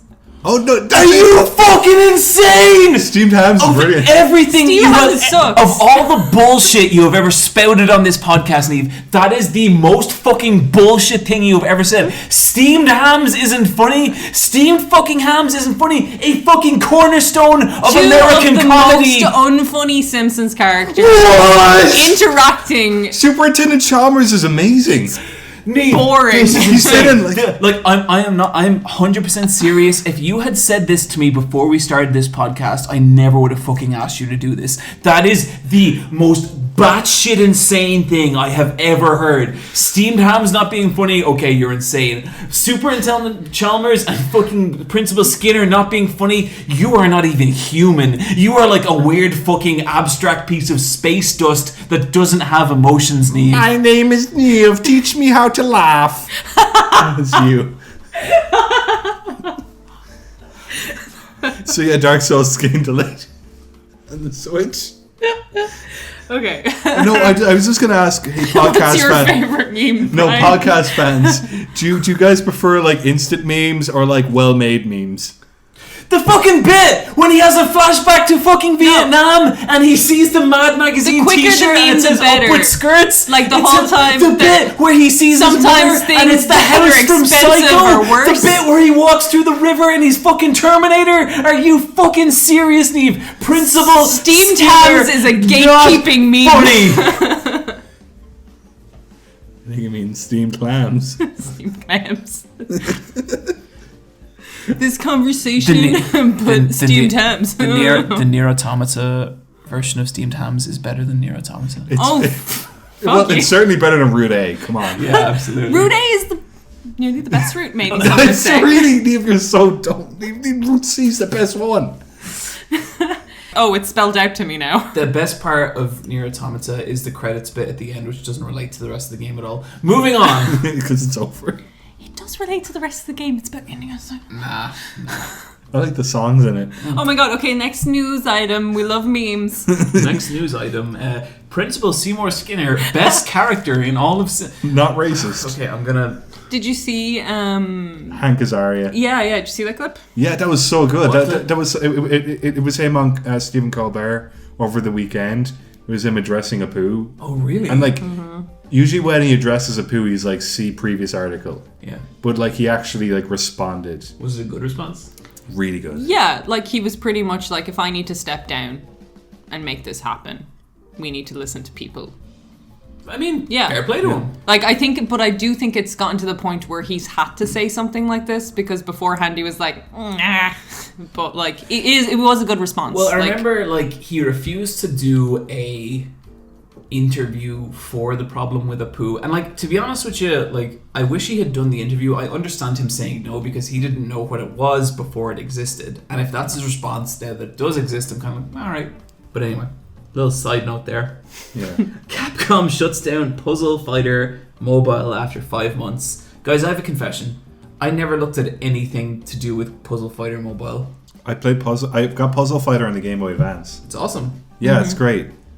What's this? Puzzle Fighter Mobile is like the same thing that they released for mobile, and apparently the artwork is horrific. It's 3D like models of these, like, if you know original Puzzle Fighter, and you should like look this up. It's got Chibi Ryu. It's like some of the most gorgeous Capcom art, and Capcom can throw out the nicest illustrations when they want to. It looks like Neo Geo art, which is just like no. This is just manky 3D. No. Yeah. So everyone was really horrified when it was first Brian, announced. you know how beautiful Morgan is? Yeah.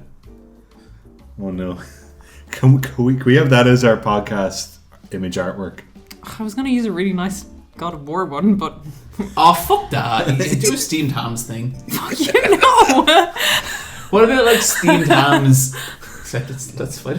No, okay. How about it's Anri Okata, the Japanese porn star, but down the bottom right corner is John going,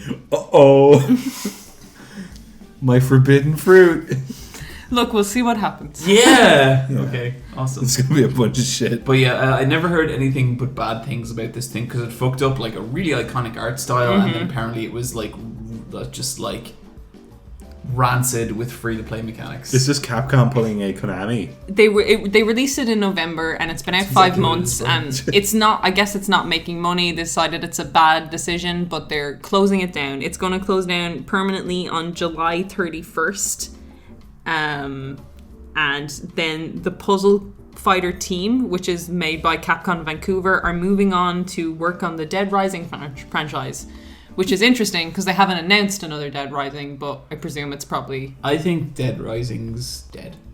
No, zombies are so... No, they're working on it. The puzzle... I think Dead Rising has been dead since Dead Rising 2. No, but John, zombies sell so well. Did Dead Rising 4? It's in good hands. 5? Puzzle Fighter team working on Dead Rising. It's fine. But John, like zombie is one of the most Googled words. That's why you have Frozen Elsa pregnant zombie. Whoa. I'm just saying, Dead Rising 1 was just this fucking amazing masterpiece of a game, and it got significantly worse after that, like a rotting corpse, like a zombie. See, that's how you do fucking poetry, guys. It rhymes. Yeah. Alright, last one. And this is a fucking poem. Here we go. Shenmue 1 and 2 getting a remaster for the PS4 and Xbox One. I think it's for both those systems. Yeah, thank fuck. What a relief. Man... Tough luck, Bloodborne. So close to that best old game for the Let's Fight a Boss game of the year. So close. And then this just behemoth of a thing comes out and just stops you dead in your tracks. Is it coming out this year? Yeah. Okay. Let's just say that John's like... he's making that noise at us. And we're like, oh, okay. And we're like deciphering it, which means, hey guys, please play this game that made me feel... Okay, look, here's what Shenmue is about, okay? It's about a serious boy whose emotions don't work properly, who knows karate, trying to manage life.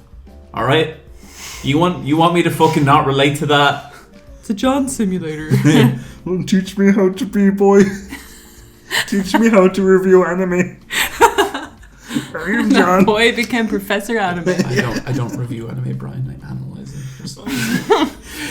I hate the term analysis for that stuff. Just so we're clear, that was a joke. My name is John, and I'm going to show you a video called Attack on Titan Ending Explained. John, you should definitely do an Ending Explained video. I don't. One Piece Ending Explained. Here, Ingrid Goes West ending. She's dead. Is she? What? I think she's dead. Oh, you watched Ingrid Goes West? Yeah. We didn't talk about that. I didn't want to. I love that film. Did you like how the guy who's Ice Cube's son really likes Batman I Forever? really liked him. He was like And he's vaping all the the time. best He was character. really good. Yeah. I felt bad for him. Yeah, that poor dude. He's I think she's dead at the end, 100%. he got involved with crazy and he shouldn't have. She's fucking nuts. Poor dude. Yeah, so Shenmue, it's about a crazy dude. He's not crazy. He's just he doesn't feel things like. His body doesn't work normally. It's about a psychopath. He's a nice, pure person. He's a guy who That drives other people don't understand, so yes, sometimes he comes across as a psychopath. He's a guy who drives a forklift and he's trying to drive that forklift to China to find out who killed his dad. Is that what the film? Is that what it's about? You know, The game? I want to correct you, but you're very close to being right. He's just a guy who does fetch quests until his dad gets undead. Again, I want to correct you, but I mean, And there's also a tree, and it's a 6-part story. And the guy who's making this game is like, I'm only just started. okay, Yu Suzuki is he has contributed so much to games over the years. Has he made anything else? He's making Virtua Shenmue- Fighter. Oh. He's making Shenmue 3. Yeah. The only game he'll ever need to play.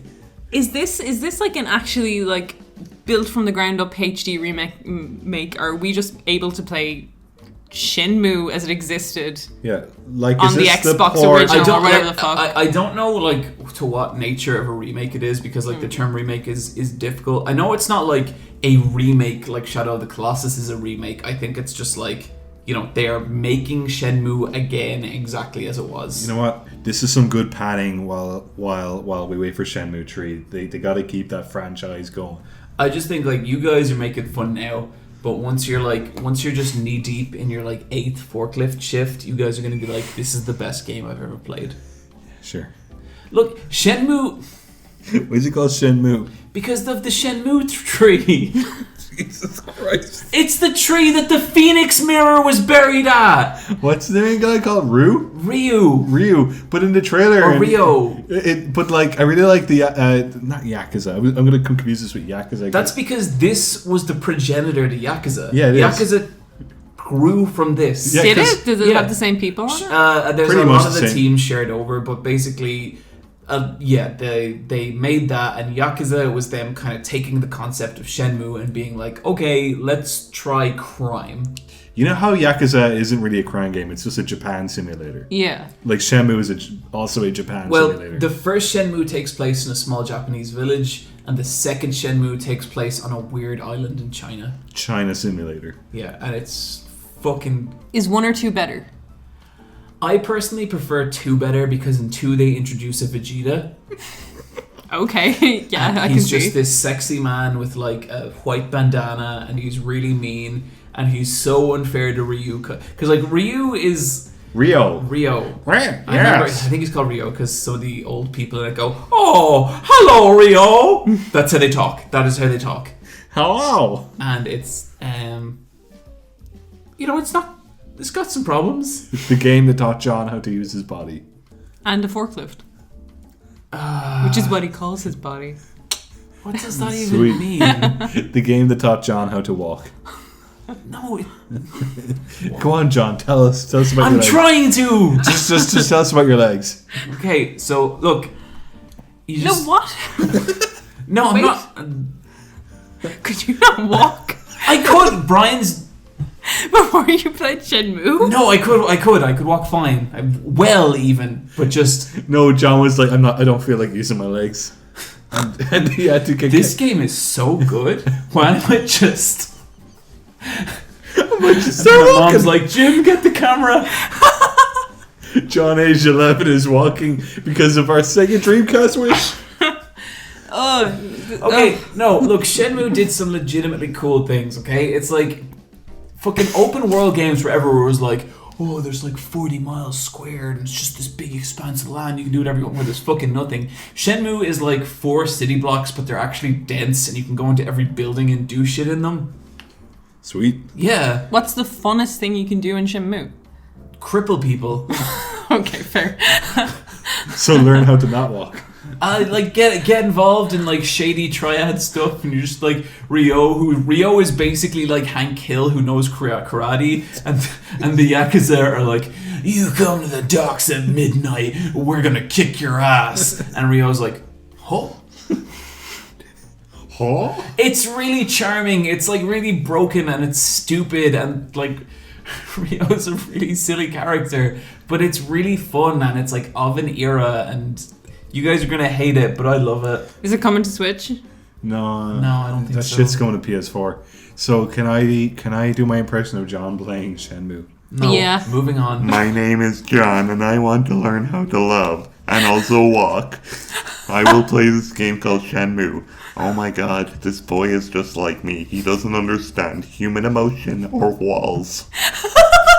I will wear a jacket like him and someday review anime. I am John. You were the worst friend. No, You encourage him in every facet of what he does. But you never know what it's going to be, and it's always rolling those dice. I just really, really like frogs. Okay, John? I mean, yeah, sure, if you're surface level, sure, yeah. Okay, guys, do you like frogs? Not the both the listeners. Do you like frogs? Let's move on to some emails. No, before that, we gotta plug the thing. What thing? The Patreon. Oh, shit!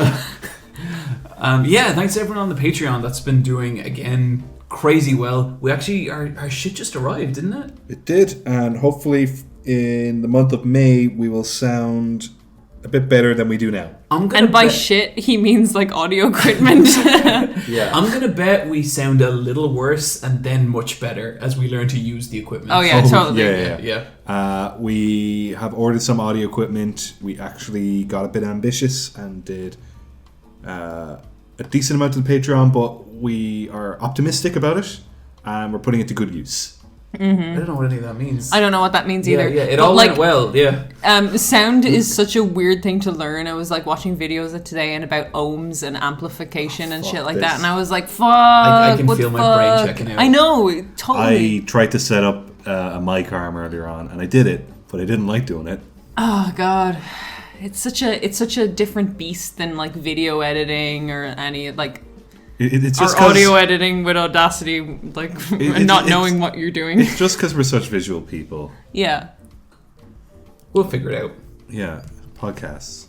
Yeah, it's patreon.com/LFAB, which are the initials for Let's Fight a Boss, I guess. Mm-hmm. I think honestly my favorite thing about the Patreon stuff has been the Discord so far. Yeah. I think it was Dan Ray on the Discord. I think it was Lightspeed. Was it Lightspeed? Maybe. They fucking got me with one of the most horridly scorching burns I think anyone ever has, where they're like, I'm gonna name my children after Let's Fight a Boss. Neve, Brian, and Neve 2. And it's like, oh, wow, okay, ow. I'm like, look, if I imagine myself as someone who listens to this podcast, I probably wouldn't want to name after child after me either. Did you hear that fucking Megalo Box shit? Just shut up and enjoy the goddamn anime. 2 Neves are better than 1 Neve. Yeah. But yeah, huge shout out to the patrons as well. It's fucking still mind blowing. It was Lightspeed who guessed all our star signs, and that was super impressive. That was sweet. Like, yeah, that was like no prompts, no nothing, just guess them cold. Because like got in my them head, every time. I'm like, well, star signs are bullshit. Yeah. But then how did he guess us? I once said our birth dates. That's the only thing I'm like, is it purely like, and maybe you can clarify Lightspeed. is it purely based on personality, or is it purely based on like maybe some clues we've dropped about birth dates, birth months, kind of that kind of thing? I don't know, because Lightspeed has been on the iPatch Wolf Discord for a while. Seems like a pretty stand-up person. Wouldn't. I don't think there's any trickery there. I think they're run on instinct. Do I think Lightspeed knows us in real life? I don't know. You never know. Yeah, you never know. Aww. There are people at work that listen to the podcast and have never spoken to me about it. That's so weird. But I don't think they want to because they know me better than I know them. I do find that kind of tricky sometimes, because I know people who like listen to our podcasts as well, and like I'll be out for dinner with them and I'll be telling them a story and they'll be like, yeah, you said this on the podcast, and I don't know that they listen to the podcast. It's like, oh shit, okay. I have no more material. This conversation is dead. That happens to me though. I'm just like, well, you know everything about my life. Yeah. I think we said this before with the podcast that when we record it exists in a time-stamped vacuum, where we have opinions and thoughts on something that are tangent to just that, and they're subject to change. Like Niamh could hate God of War in 2 days' time because of something really, really awful that happens in it. But at that moment in time, she has been quoted as saying, I like it. Yeah, game of the year. Yeah. I find that interesting about podcasts and the feedback we get. Yeah, totally. Let's say we do some emails.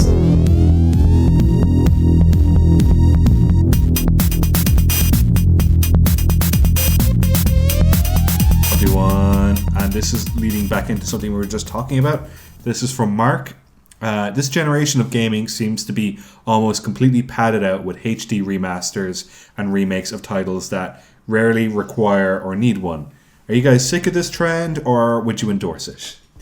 So this is kind of interesting because, like, I really like this question. Who's this from? Mark. Thanks, Mark.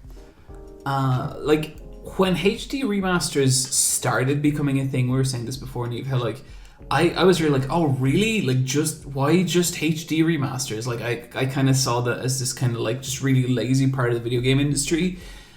Generally now, when a HD remaster comes out of a game I like, I'm pumped. Like, I can't wait to play Shenmue 2 again. Same here. It's kind of like you have a setup kind of right now. Like, I don't have all my consoles attached at all times. No. Just, they're packed away. And there's loads of games that I would really love to revisit, but I don't want to deal with, like, setting all that up and even the, like, clunky control systems, or even just, like, relearning old stuff about it. And I can, but I don't want to. So I kind of like them in that sense. I also see them kind of as a necessary thing for the industry. Because I would hope, like, the only downside I would see of them is that resources and money are going into doing remasters instead of new IP, and I would always rather new IP. But I also see it as a good way for a studio to kind of generate income in the background while working on another project. Yeah. Or to fill a blank season in a release schedule. Yeah. And I also think, like, nostalgia does funny things to your memory of games. Like, I remember before, I think it was when the Devil May Cry HD collection came out, and I had this idea of like, oh, I think I might just go back and play it on the PlayStation 2. Like, I don't think I want the remake or the HD version. And I went back and, like, that game, it runs at 60 frames per second on a PlayStation 2, which is very impressive. It looks like fucking mud. Like, it is so low res, it is kind of shocking when you go back and you're just like, Jesus, this looks like shit. Like, because we're so... That already got you, did it, Brian? This is so mean. It does, though. Like, and I don't think Devil May Cry has gotten a good, like, HD. No, is the remaster not good? I think it's just up-res to, like, original assets. I bought that on the 360 because I was like, I'm going to get into this franchise because I like Bayonetta. That's the same director, Hideki Kamiya, isn't it? Mm-hmm. And they did it again for the PS4, and it's the same. It's the 360 HD version again. So I was playing this game, and like it has this weird thing where it's like the footsteps are too loud. It just ruined the fucking game But for me. little shit like that. Yeah, I was you like, know? this isn't a polished HD remaster. Yeah. That's the thing as well. Not every HD remaster is created equal. Like you've stuff that is like Shadow of the Colossus that's built Which from is- the ground up. Yeah. beautiful. Yeah. Yeah, where it's not upscaled assets; they rebuilt the assets. Same with the Metal Gear Solid 3 one as well. Yeah. They built that game again from the ground up, and as a result, it is like a 1-for-1, except it's all these cool like lighting tricks and stuff. Yeah, That's nuts. I didn't know that about that game, and that makes me want to buy it. Like I want to play that again. But then there's shit like famously like the Silent Hill collection HD remaster. There's a YouTube channel called Twin Perfect, and they have like a huge big documentary series on like how the Silent Hill HD remaster went wrong. It is shocking. because it was for 2, where they had to they didn't have the full code of the game because it was lost. So they had That's on Konami. and they had to fill in the gaps, and they did the best they could. But the signs are in Comic Sans. Oh Jesus! Yeah, and They did the best they could, but didn't hire a designer. they also recast all the voice actors, and like specifically for Silent Hill 2, do not touch the fucking voice actors on that game. Like the voice actors for that are broken. They're important. Would you like if they got the original voice actors back, recorded new dialogue, or just use the old dialogue? Just the old dialogue, because the new voice actors, they're not the same people still, like as the old voice actors. Like I think one thing I feel like people never attribute enough to creative projects is projects come to be at particular points in people's lives, and I think it's important for it to stay that way if you're going to remaster it. So like I don't want like, you know, James Sunderland's voice actor to come back and do modern James Sunderland. I like his weird, awkward, broken performance, and I want it to stay that way. Okay. So just clean up that audio and dub it again with better graphics. If like I'd like them to Metal Gear Solid 3 remake it from the ground up, except, you know, perfectly, but I think that's very difficult, because something like Silent Hill 2, that's so specific, and it used PS2 architecture that like no other games used, and there was never really an emulation path formed for. So good luck. It's kind of interesting because something that like the fog in Silent Hill that was a limitation thing is no longer a limitation in the PS4 era. It becomes a design consideration, and it's how you do that as a design thing rather than a limitation thing. And it's a pity because I think it could be a really cool adaptation. Yeah, and like it's interesting because like if you watch the Twin Perfect video, they say stuff like that, and like there's bits where you can see monsters really far off in the fog, but these monsters are meant to like, they're meant to trigger at a certain point, so they just walk out of the fog. But because the fog is kind of like not removed but lessened in the PS4 or PS3 version because they didn't need it, you just see these monsters just standing there, and then eventually they start walking towards you, which isn't the same thing, you know? And so I think like hardware limitation is important. Like obviously it's something that the developers have to work around, but then when it becomes time to actually recreate it, you need to recreate those limitations in a weird way. You know what I mean? It needs to become a design consideration. Exactly. Yeah, totally. I don't know. Generally, I'm all for them. There's games that I would love to get a like. I haven't tried the Jack one. I don't think it's like new assets or anything, but I will try it at some Well, stage. generally, I feel like if you don't hear a bunch of like, because people will tear HD stuff up or like remasters apart if they're not right. If you don't hear a bunch of bullshit about it, it's probably okay. Yeah, Crash and Spyro did it right. And what I heard, Neve, as well, is most remasters, that's actually how they're done. Like, they're very rarely upscales. Most of the time, they are actually rebuilt from the ground up. Cool. So yeah, I think we're all pretty positive on them. Yeah, thank you, Mark. Okay, this is from Nick. As a podcast that involves consuming a lot of media, games, movies, TV, etc., does it ever feel like work to you?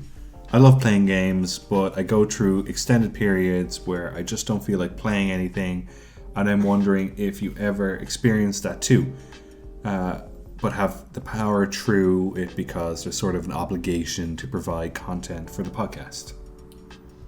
This is a good question. Yeah.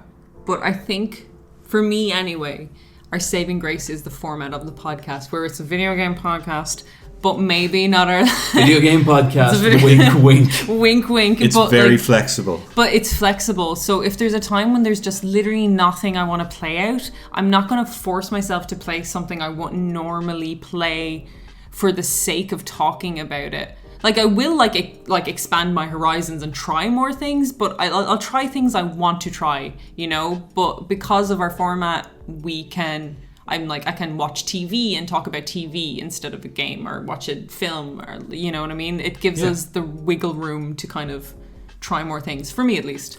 Yeah. Yeah, I feel like I get the kind of positive results of this. Like, I never feel pressured to play a game, but I do feel encouraged to try something that's outside my comfort zone. I think that's really cool. Yeah, For sure. There, like to me, there would be like 3 or 4 games a year that I never would have tried out if not for the podcast, just because my mind is a bit more open to them. Yeah, and like I think it's going to be like one of the reasons I'd be more interested in playing something like God of War is because Neve's playing it, and so that's going to make for an interesting discussion on the podcast. I feel more pressure with the channel sometimes because I feel like I should be trying to find good anime, and that can get very frustrating sometimes when it's like you watch like a bunch of shows and none of them really hit home. Yeah. I know sometimes we run out of media, or we just have like a 2-week period where we didn't see anything that like caught our attention in terms of TV, movies, games, or whatever. So we end up like just telling like a short story about something that happened to us. I really like those moments as well. Like I do think there's always something that we'll bounce back on instead. Yeah.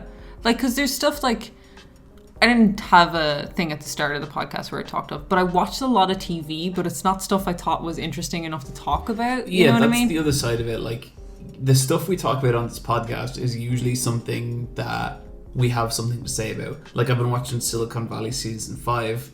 I don't have anything interesting to say about it. Yeah, it's funny, but there's nothing new. Yeah. I've been watching Survivor season 36, and I'm enjoying it, but like, again, there's nothing really I want to elaborate on that. Yeah, I'm rewatching 6 Feet Under at work. It's great. But Oh, really? 6 Feet Under is... Okay, that's an interesting one. I really like that show, but it's weird because like the first time I watched it was in like 2014, and so I'm thinking back to who I was then when I watched it. Oh man! Yeah. But like I think I'm binge watching it too much, and that show's really really sad, so it's making me really like, that show's pretty rough and like not like It's- bad, but like it's a hard watch in places. yeah, no, like the first season has like because you know the way each episode starts with the death of like Oh yeah. of like a character that may or may not like end up in the storyline because they run a funeral home, so it might be like a customer of theirs.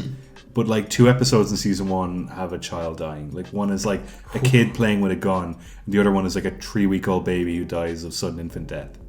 Like, it's such a dark show. Yeah. That's so funny because when you think back on it, your kind of memory is how weird and kind of wacky it's like how yeah. the off-kilter humor and not like something like a kid dying, you know? Yeah, it's really I think upsetting. that's really one of the most underrated television shows. Yeah. And it's got the best ending of any TV show because it's so hard to end a TV show, but they end Six Feet Under. Yeah, like when well. 6 Feet Under ends, you don't want to watch 6 Feet Under for a long time in the best possible way. Yeah, it gives you all the closure you need. Great characters and a surprising like gay representation in it. I love Alan Ball, the creator. Like they are my favorite fictional couple ever. Like Keith and David. Oh my god! But they're so fucking broken and wrong, and it's so, like for a lot of it, like they're wrong for each other, but they still keep ending up back together, and it's really messy and awful, but then ultimately kind of sweet. Poor David. Yeah. So thanks for asking that question on 6 Feet Under. We all think it's good. Yes. I think that was Michael C. Hall's best role, by the way. Like, I Dexter's like season 1 of Dexter's fine, but like I think 6 Feet Under is Michael C. Hall's best. I wouldn't argue with that. I like season 4 of Dexter where he fights the Trinity Killer. Yeah, sure.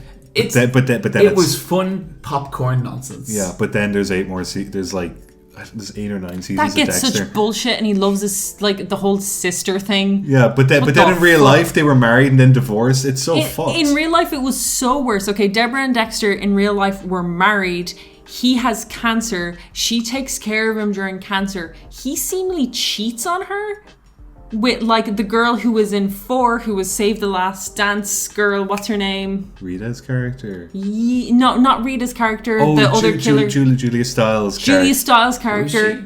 There was a whole pile of rumors about her, like him dating Julia Stiles and stuff like that. And he wore a wig when he had cancer, and it was really like he looked like he was not in the mood for it. Literally, the 2 actors divorced, and then the storyline was like, "Hey, what if you wanted to bone each other despite being brother and sister?" And then they had to fucking act that. That is so fucked up. Like, I'm an only child. I can't say what happens with brothers and sisters, but that sounds accurate. Imagine acting alongside your ex-wife in such a weird situation. That's like the worst. It's an intimate life.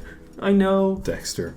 Yeah, 6 Feet Under is better. 6 Feet Under is great. Great question. We love 6 Feet Under. Yeah, I really appreciate it. I hope people ask us more questions about 6 Feet Under. Mm-hmm. Actually, this is interesting. So this is from Carter. His question is: Have any of you guys ever felt like you've outgrown a series, be that books, anime, TV, games, etc.? Well, Dexter. Dexter. I think there was a time when I thought Dexter was some pretty raw shit. All right. Okay, The Shield. Okay, well, The Shield was different because I watched The Shield when I was like 14 or 15. And I was like, wow, this is legit. But then I went and I watched The Wire. And then I went back and I watched The Shield. And I was like, oh. Because The Wire taught me a bunch of stuff about like law enforcements. And grey area. Yeah, and like just, like what you can and cannot do. And then The Shield just seemed like a wacky cartoon after that. And I still think The Shield's entertaining. But... And with maybe the best opening song of all time. Yeah. For me, it's Homeland. Every season, I'm like, why the fuck do I watch this show? And then in the middle of the season, I'm like, so good. Is that the same as growing out of it, though? I think that's just... Yeah. I think that's Homeland's just, it's not that great. I don't think I've grown out of anything. Okay, I can think of one thing. I watched American Beauty as a teenager. I still love that film. And I was like, what an amazing movie.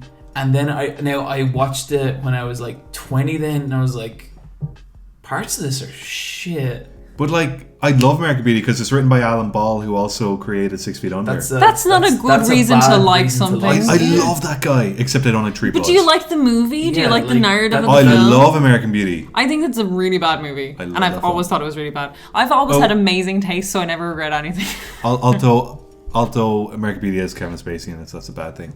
Yeah, but that is not the like just different. Generally as a story, I think it's fine. Like I remember just like so watching the bit with the plastic bag and just being like, this is the stupidest shit I've ever seen in my life. I can't believe I thought this was like deep. I hate Lost in Translation as well. Oh, I like that movie. I think that's a bad movie. I think I've only seen it once. I must rewatch it. Yeah. Do you like her other films? Did you see her most recent film with Colin Farrell in it? Who's Sofia Coppola. No, I haven't. Oh, wait, The Lobster? No. The one with Nicole Kidman. No. The other Nicole Kidman and Colin Farrell movie. The Beguiled, is that what it's called? No, never heard of it. Was it good? I don't know. I think I grow out of music more than I grow out of film and TV.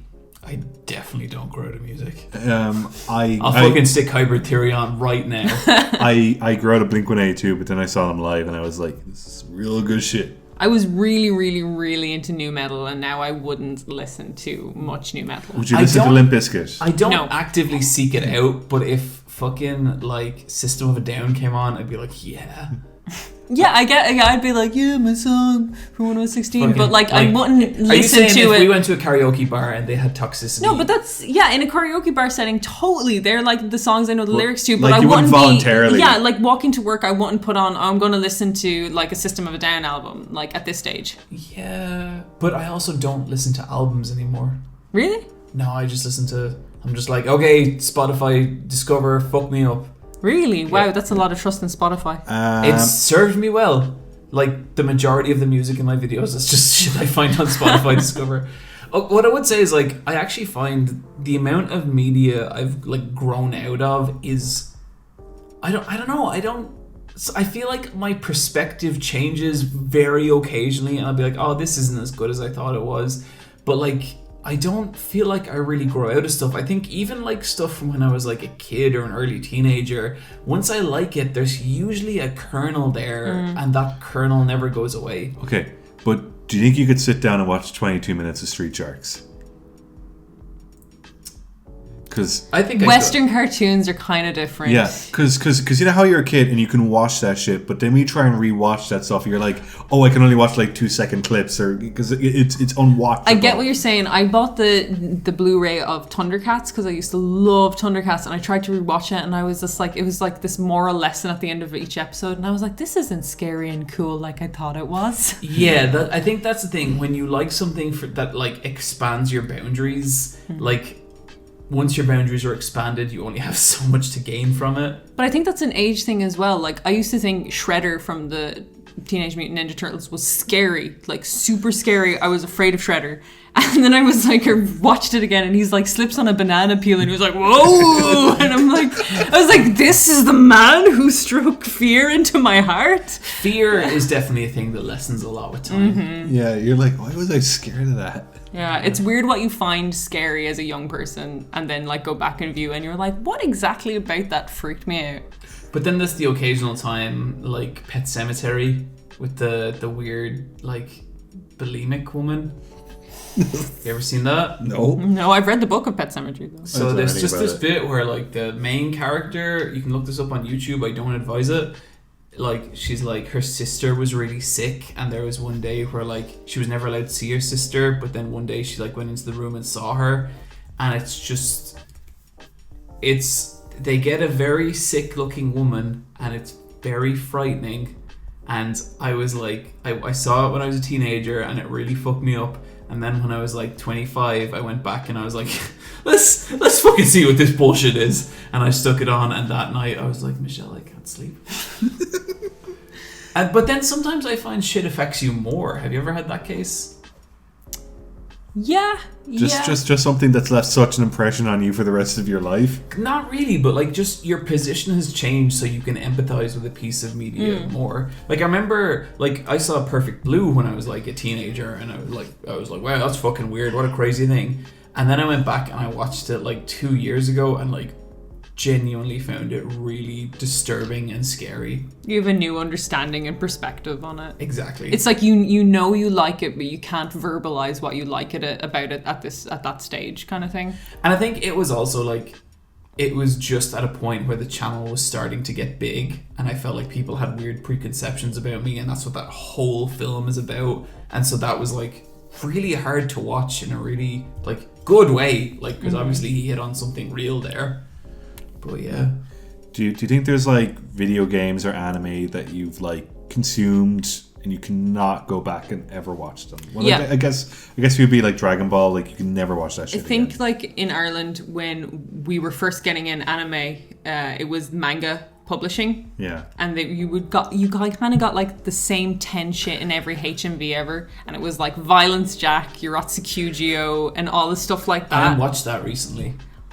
Like, I watched all of that then, and I liked it because it was anime. And now I think about myself as a 14-year-old watching Yorotsu Kujio, like, Return of the Overfield, and being like, what? Why would someone sell me that? It's actually kind of, like, it's complete, like, fucking porn trash stuff.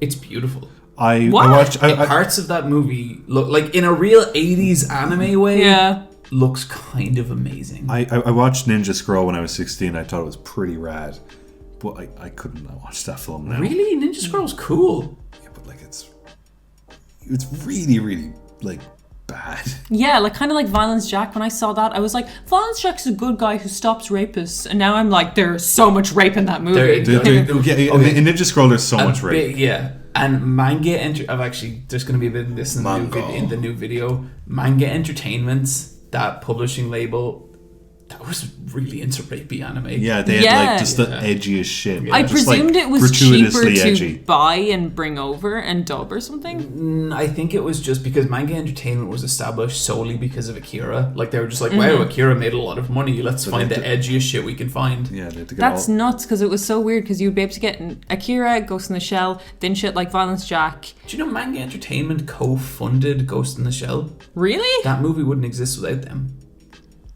Crazy, right? Salute to you, Manga Entertainment, because it's an amazing film. Yeah. I think I prefer Akira to Ghost in the Shell. Oh, by far. I would agree with that completely. Akira's best, way better than Ghost in the Shell, but I think the better version of Ghost in the Shell is the anime series.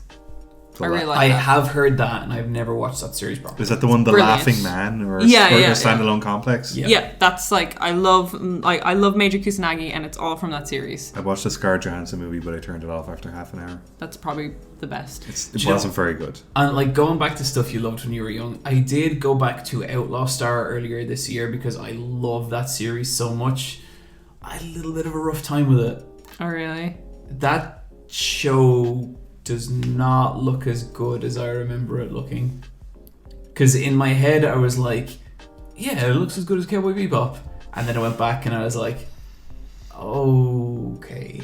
There's a couple of BBC shows like that as well from the late 90s, early 2000s that had like above TV level production values, but when you go back and watch them now, they just look like weird cardboard cutout fake shit. I do love when you find shit that like do you guys have anything that you go back to every couple of years and it has not aged at all? Or well, it has aged, but it's like your enjoyment of it has not shifted. Evangelion. Yeah. Yep, totally. It's super timeless. Sopranos for me is a show I've watched 3 or 4 times all the way through, and that is fucking brilliant, that show. Like, just incredible. It's a very handsome show. Yeah. I've never watched it. Is it something that you can pick up now, or is it very like... Because I remember at the time it was like this cultural thing. It's super 2000s. Yeah. Like it is totally like, I mean, it's totally of an era, but I also think like its writing, what it does with its characters and stuff hasn't like it's very good writing. It's very well shot. It's very real what it's about, and I don't think that ages. I don't know if you specifically would be into it because it's a lot of fucking tough men being tough. Yeah. Maybe. Yeah. And it did air alongside 6 Feet Under, but Sopranos was like the pull. Yeah, and also the first season of Sopranos is also the weakest season of Sopranos. Yeah, So, sure. yeah. I like when Tony gets old. Yeah. Okay. This is our last question from John. Not you, John. A different John. Okay, I was confused. Okay, I'll skip to the bottom of this. Ultimately, my question is, how do I pursue projects and generate ideas when I'm too tired to think and I just want to shut down entirely at the end of the day? Who's this from, Brian? John. Oh, shit, okay. You. Uh-oh. Alternatively, if it turns out being a creative is not who I am, how can I set about learning that? I think you would know you're not a creative straight away. The fact that you're pursuing it at all means you're probably a creative. Yeah, I think the fact that you want to do creative things makes you a creative. Yep. Maybe it doesn't mean it's going to be your full-time job, but it means you have the capacity. Yeah, I also feel like, I don't know, sometimes I feel like people put too much emphasis on making their creative thing their full-time job. Because I feel like, with very rare exception, once your creative thing becomes your full-time job, it becomes your job and not your passion. Yeah. I get what you're saying, but time is limited, energy is limited. If you don't have time or energy to put into anything creative, you can see why someone would want their creative output to be their job if they only have energy to put into a job, you know? Maybe that job should be this thing they're passionate about. I guess it depends on the job. Depends on the job, and I think it also depends on the person, because some people just have endless amounts of energy and can do multiple things. Like, they're like, I can work 9 to 5 and then when I get home go into another project kind of thing. Mm-hmm. And there's other people who are just point. Like, that would just grind them into dust. Yeah. Yeah. I do feel, well, yeah, like there are two sides to this, where that, like, if you're at a party and someone asks what do you do for a living, you instantly reply with what your job is, but that's not what they asked. Because, like, to me, I could say, I work in animation. But I could say I work in animation, but I also do a podcast on the side that I find more interesting. Well, now the podcast is part of our living. Yeah, it is. Which is weird. Yeah. I know with balancing work time and free time, you do have to be strict, and you're like producing your own life, where you have someone nagging you, where it's like, okay, you've got these 2 hours available and you have to use them. Mm-hmm. And like in that case, how you kind of get ideas or keep ideas, I like having a notebook. I like writing down, that's a good idea for a drawing, that's a good idea for X thing. So when I do have those 2 free hours, because when you have 2 hours and you're like, I'm going to draw something, that's literally the moment where you're like, there's never been a single thing I've ever wanted to draw. It's great to have a reference to go back to. And I was like, actually, I thought a Tomb Raider drawing would be really fucking cool, so maybe I could do that now. You know what I mean? But when the moment of that free time, your mind could be totally empty. Yeah. So if you have a bright idea, just write it down, because maybe that will appeal to you in the 2 hours of free time that you do have. Yeah. I think definitely, like, try and find, a creative outlet that you really enjoy, that really frees your mind up. Like, if I get bogged down with video stuff, one of the things that's guaranteed to kind of get me going again is just go to a cafe, plant down for a couple hours, and stick on some YouTube videos and just, like, sketch and draw. That is heaven to me. And that is, like, being creative, and it does take energy, but I like it so much I don't care. You know, that kind of way? Mm-hmm. Yeah. You know how you'll wake up in the morning, but that you have to tell yourself you have to get up and get dressed and get on with the rest of your day, but that at the end of the day you have to have that voice again that tells you, okay, now it's time to unwind and reward yourself with a bit of free time, and you have an hour or two before you have to go to bed. Yeah, Neve, you were talking about that book, The Power of Habit. Yeah, it's like, it's such a boring concept when you think about it, but you have to make things a habit. And you have to get yourself into a headspace where utilizing 2 hours is important. Because you can piss away 2 hours super easily, but you could also do a lot of work in 2 hours. Yeah. So, like, The Power of Habit, it's a pretty decent book, but the concept is pretty much that you make yourself do something by, like, an alarm system. Like, every Wednesday I wake up and I do these 2 hours of X thing. If you do that enough and enough and enough, like brushing your teeth, it'll suddenly become a habit. And then a habit is no longer a chore, it's just part of your routine. And it's just kind of integrating stuff you want to do into your routine as a kind of chore. So then it's an obligation that you have to fulfill nearly. I definitely get that. Recently I felt like I wasn't reading enough, like, books, and not a lot of, like, fiction books, but I guess, like, non-fiction stuff, like learning stuff. And the way I countered that is I kind of, with breakfast every morning though, I read, like, a book on cinema or horror or animation or just something, and that's really helped me read more. And kind of, it's weird now, because if I don't read with breakfast, I get real where's the thing I do? And, that's not quite creative, but it's the same kind of thing where it's like, it's a habit that's formed, and now it's kind of what seemed like a kind of struggle is now kind of beneficial and very easy, natural for me. Like, my day doesn't feel right without it. Mm-hmm. So I'd say if you can, find the, like, half an hour in your day and be like, okay, I'm just going to draw. And, like, don't, if you're fucked, if you're tired, don't overdo it. Like, 15, 20 minutes is infinitely better than nothing. Mm-hmm. But even if you pick a day and you're like, every Wednesday evening, without fail, before I go to bed, I'm going to carve out an hour. And say you're like, I want to read more comics. I'm going to read a comic. Or I'm going to do a sketch every evening for an hour. And even when you start with that hour and you're like, I'm too tired, I don't want to do it, just be like, it's only an hour. And even if you have to get your phone out and put the timer on to do it, make sure you do that hour.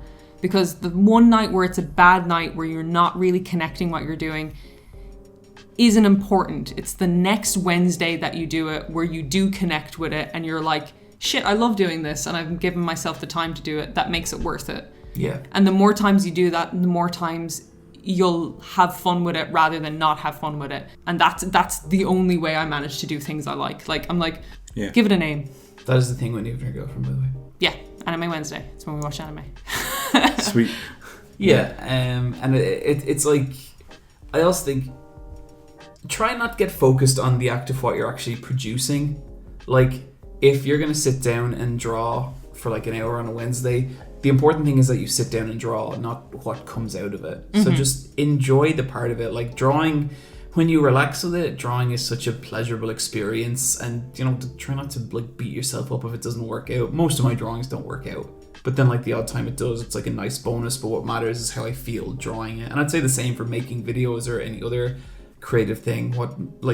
The important part of creativity is how you feel doing it. Any audience reaction is just a bonus. I always see it as an experience bar. So even if I don't get a good drawing out of it that I'm going to post online, I'm getting experience drawing something, you know? So the next time I attempt to draw something, I'll know better. You're grinding. Yeah. Totally. Life is a grind. Life is a grind. Okay. I guess that's it for the emails. That's it for the emails. And for this podcast. Except for our loot drop. The best part, we are done with fighting this boss. That is episode 74. And we are going to relish in these spoils that we have received. But we will share them with you. These are the things we saw on the internet that we liked, and we're going to link them. Brian, what do you got? I got 2 YouTube channels. Well, 2 videos on 2 separate YouTube channels. Dan Root on YouTube, he has a video on the importance of keyframes. Have you guys seen this video? Yeah. He just talks about sprite animation in NES games. Oh, cool. And he's just talking about run cycles and walk cycles and like the different kinds of animations, because they had limited data on NES games. They had to like get across the player character in like the simplest way possible, and a lot of these run cycles, walk cycles are just 1 or 2 drawings, just like back and forth. But it's just about, it's just a 7-minute video about that. Cool. I just think if you're interested in how video games are made, that's one to watch. And then the other link is also about how video games are made. It's done by Stray Fox on YouTube, who has this kind of like neon grid purple car going through a city at night aesthetic on their YouTube channel. But they have a lot of really, really cool videos about the behind the scenes of your favorite video games. They've won on Streets of Rage. Oh, wow. They've cool. won on Sonic. What are they called? Stray Fox. Stray Fox. And it just came up my YouTube recommendations. But these are videos they made like a year and a half ago. So there's 3 of them. There's one on video game, like just explaining how video games are made in the NES era and about sprites and tiles. Then one on video game, like why people made video games, like what a itch did they have to scratch, like how Metal Gear Solid is about hiding and Mario is about jumping. Sure. And then the third one is just about marketing. Okay. It's just a super interesting series. Sounds good. So I have a real up and comer of a YouTube channel, and it's called Regular Eye Patch Wolf. Sounds shit. John, are you plugging something you made? I This just come from your lines. Oh, what? It's just a little side channel that just for projects that are not like big or extensive. John, I would never do this in the podcast, like plug something I made. So fucking selfish of you. There's a video I made when I went to Japan. And you had a great fucking time. I did have a great time. How come I didn't get to go to Japan with you? We're going to fucking Canada or some shit. I know, but why aren't we going to Japan together? We John? might Why aren't someday. we on this channel? Yeah. I'll do a fucking video with you. I'll put any old shit up there. Regular Eye Patch Wolf at YouTube. Is that Regular Eye Patch Wolf for all the super Eye Patch Wolves. Regular shit. John has a video about the time he went to Japan. He has a wrestling podcast. I did a wrestling podcast with Matthew McMuscles from the Super Best Friends, which was a lot of fun. And then I have some other fucking weird anime review shit of some stupid short film. Oh yeah, you love that thing, don't you? It's fine. I don't know what... I wish I'd gotten a different short film. No, you love that thing. So this is John's secret YouTube channel where he has his favorite anime ever and he wants you to watch it. That's not true. Neve, what do you got? Hayley Kiyoko, Lesbian Jesus, has an album out that I've been listening to a lot, so go listen to that. I couldn't even finish your sentence. No. Listen to the music I like, guys. It's Years and Years, Hayley Kiyoko and Janelle Monáe. What was that? That was a audible wink. I'm so fucking done with this podcast. Jesus Christ. This is the most done I've been with this podcast for a good while. The wine wore off. And there's just been loads of shit on YouTube. I can't drop anything. I'm waiting for good people to make good things. I just linked you 2 good channels. I know, you took John linked a little up and comer as well. Little channel that could. Please support. Make it right, Patchwolf. Please support Professor Anime and his cartoon thoughts. Naruto ending explained. Bye, everyone. Goodbye, everyone. Thank you for joining us. Oh no. Steamed clam, well, sing more it's steamed ham, despite your advantages. Steamed clam, super good and color. Steamed ham, I hope you're prepared for steamed ham. Hey guys, the roasty roll. Steamed clam, I will purchase fast food. Steamed ham, this is my cookie chair. Steamed clam, double it, Seymour. I was just dredging my calves at the windowsill. I smell my quick exercise. Here to join me. Why is there smoke coming out of your oven, Seymour? All that lives in smoke. It's steam from the steamed clam bread. Steamed clam. Steamed clam. Steamed clam.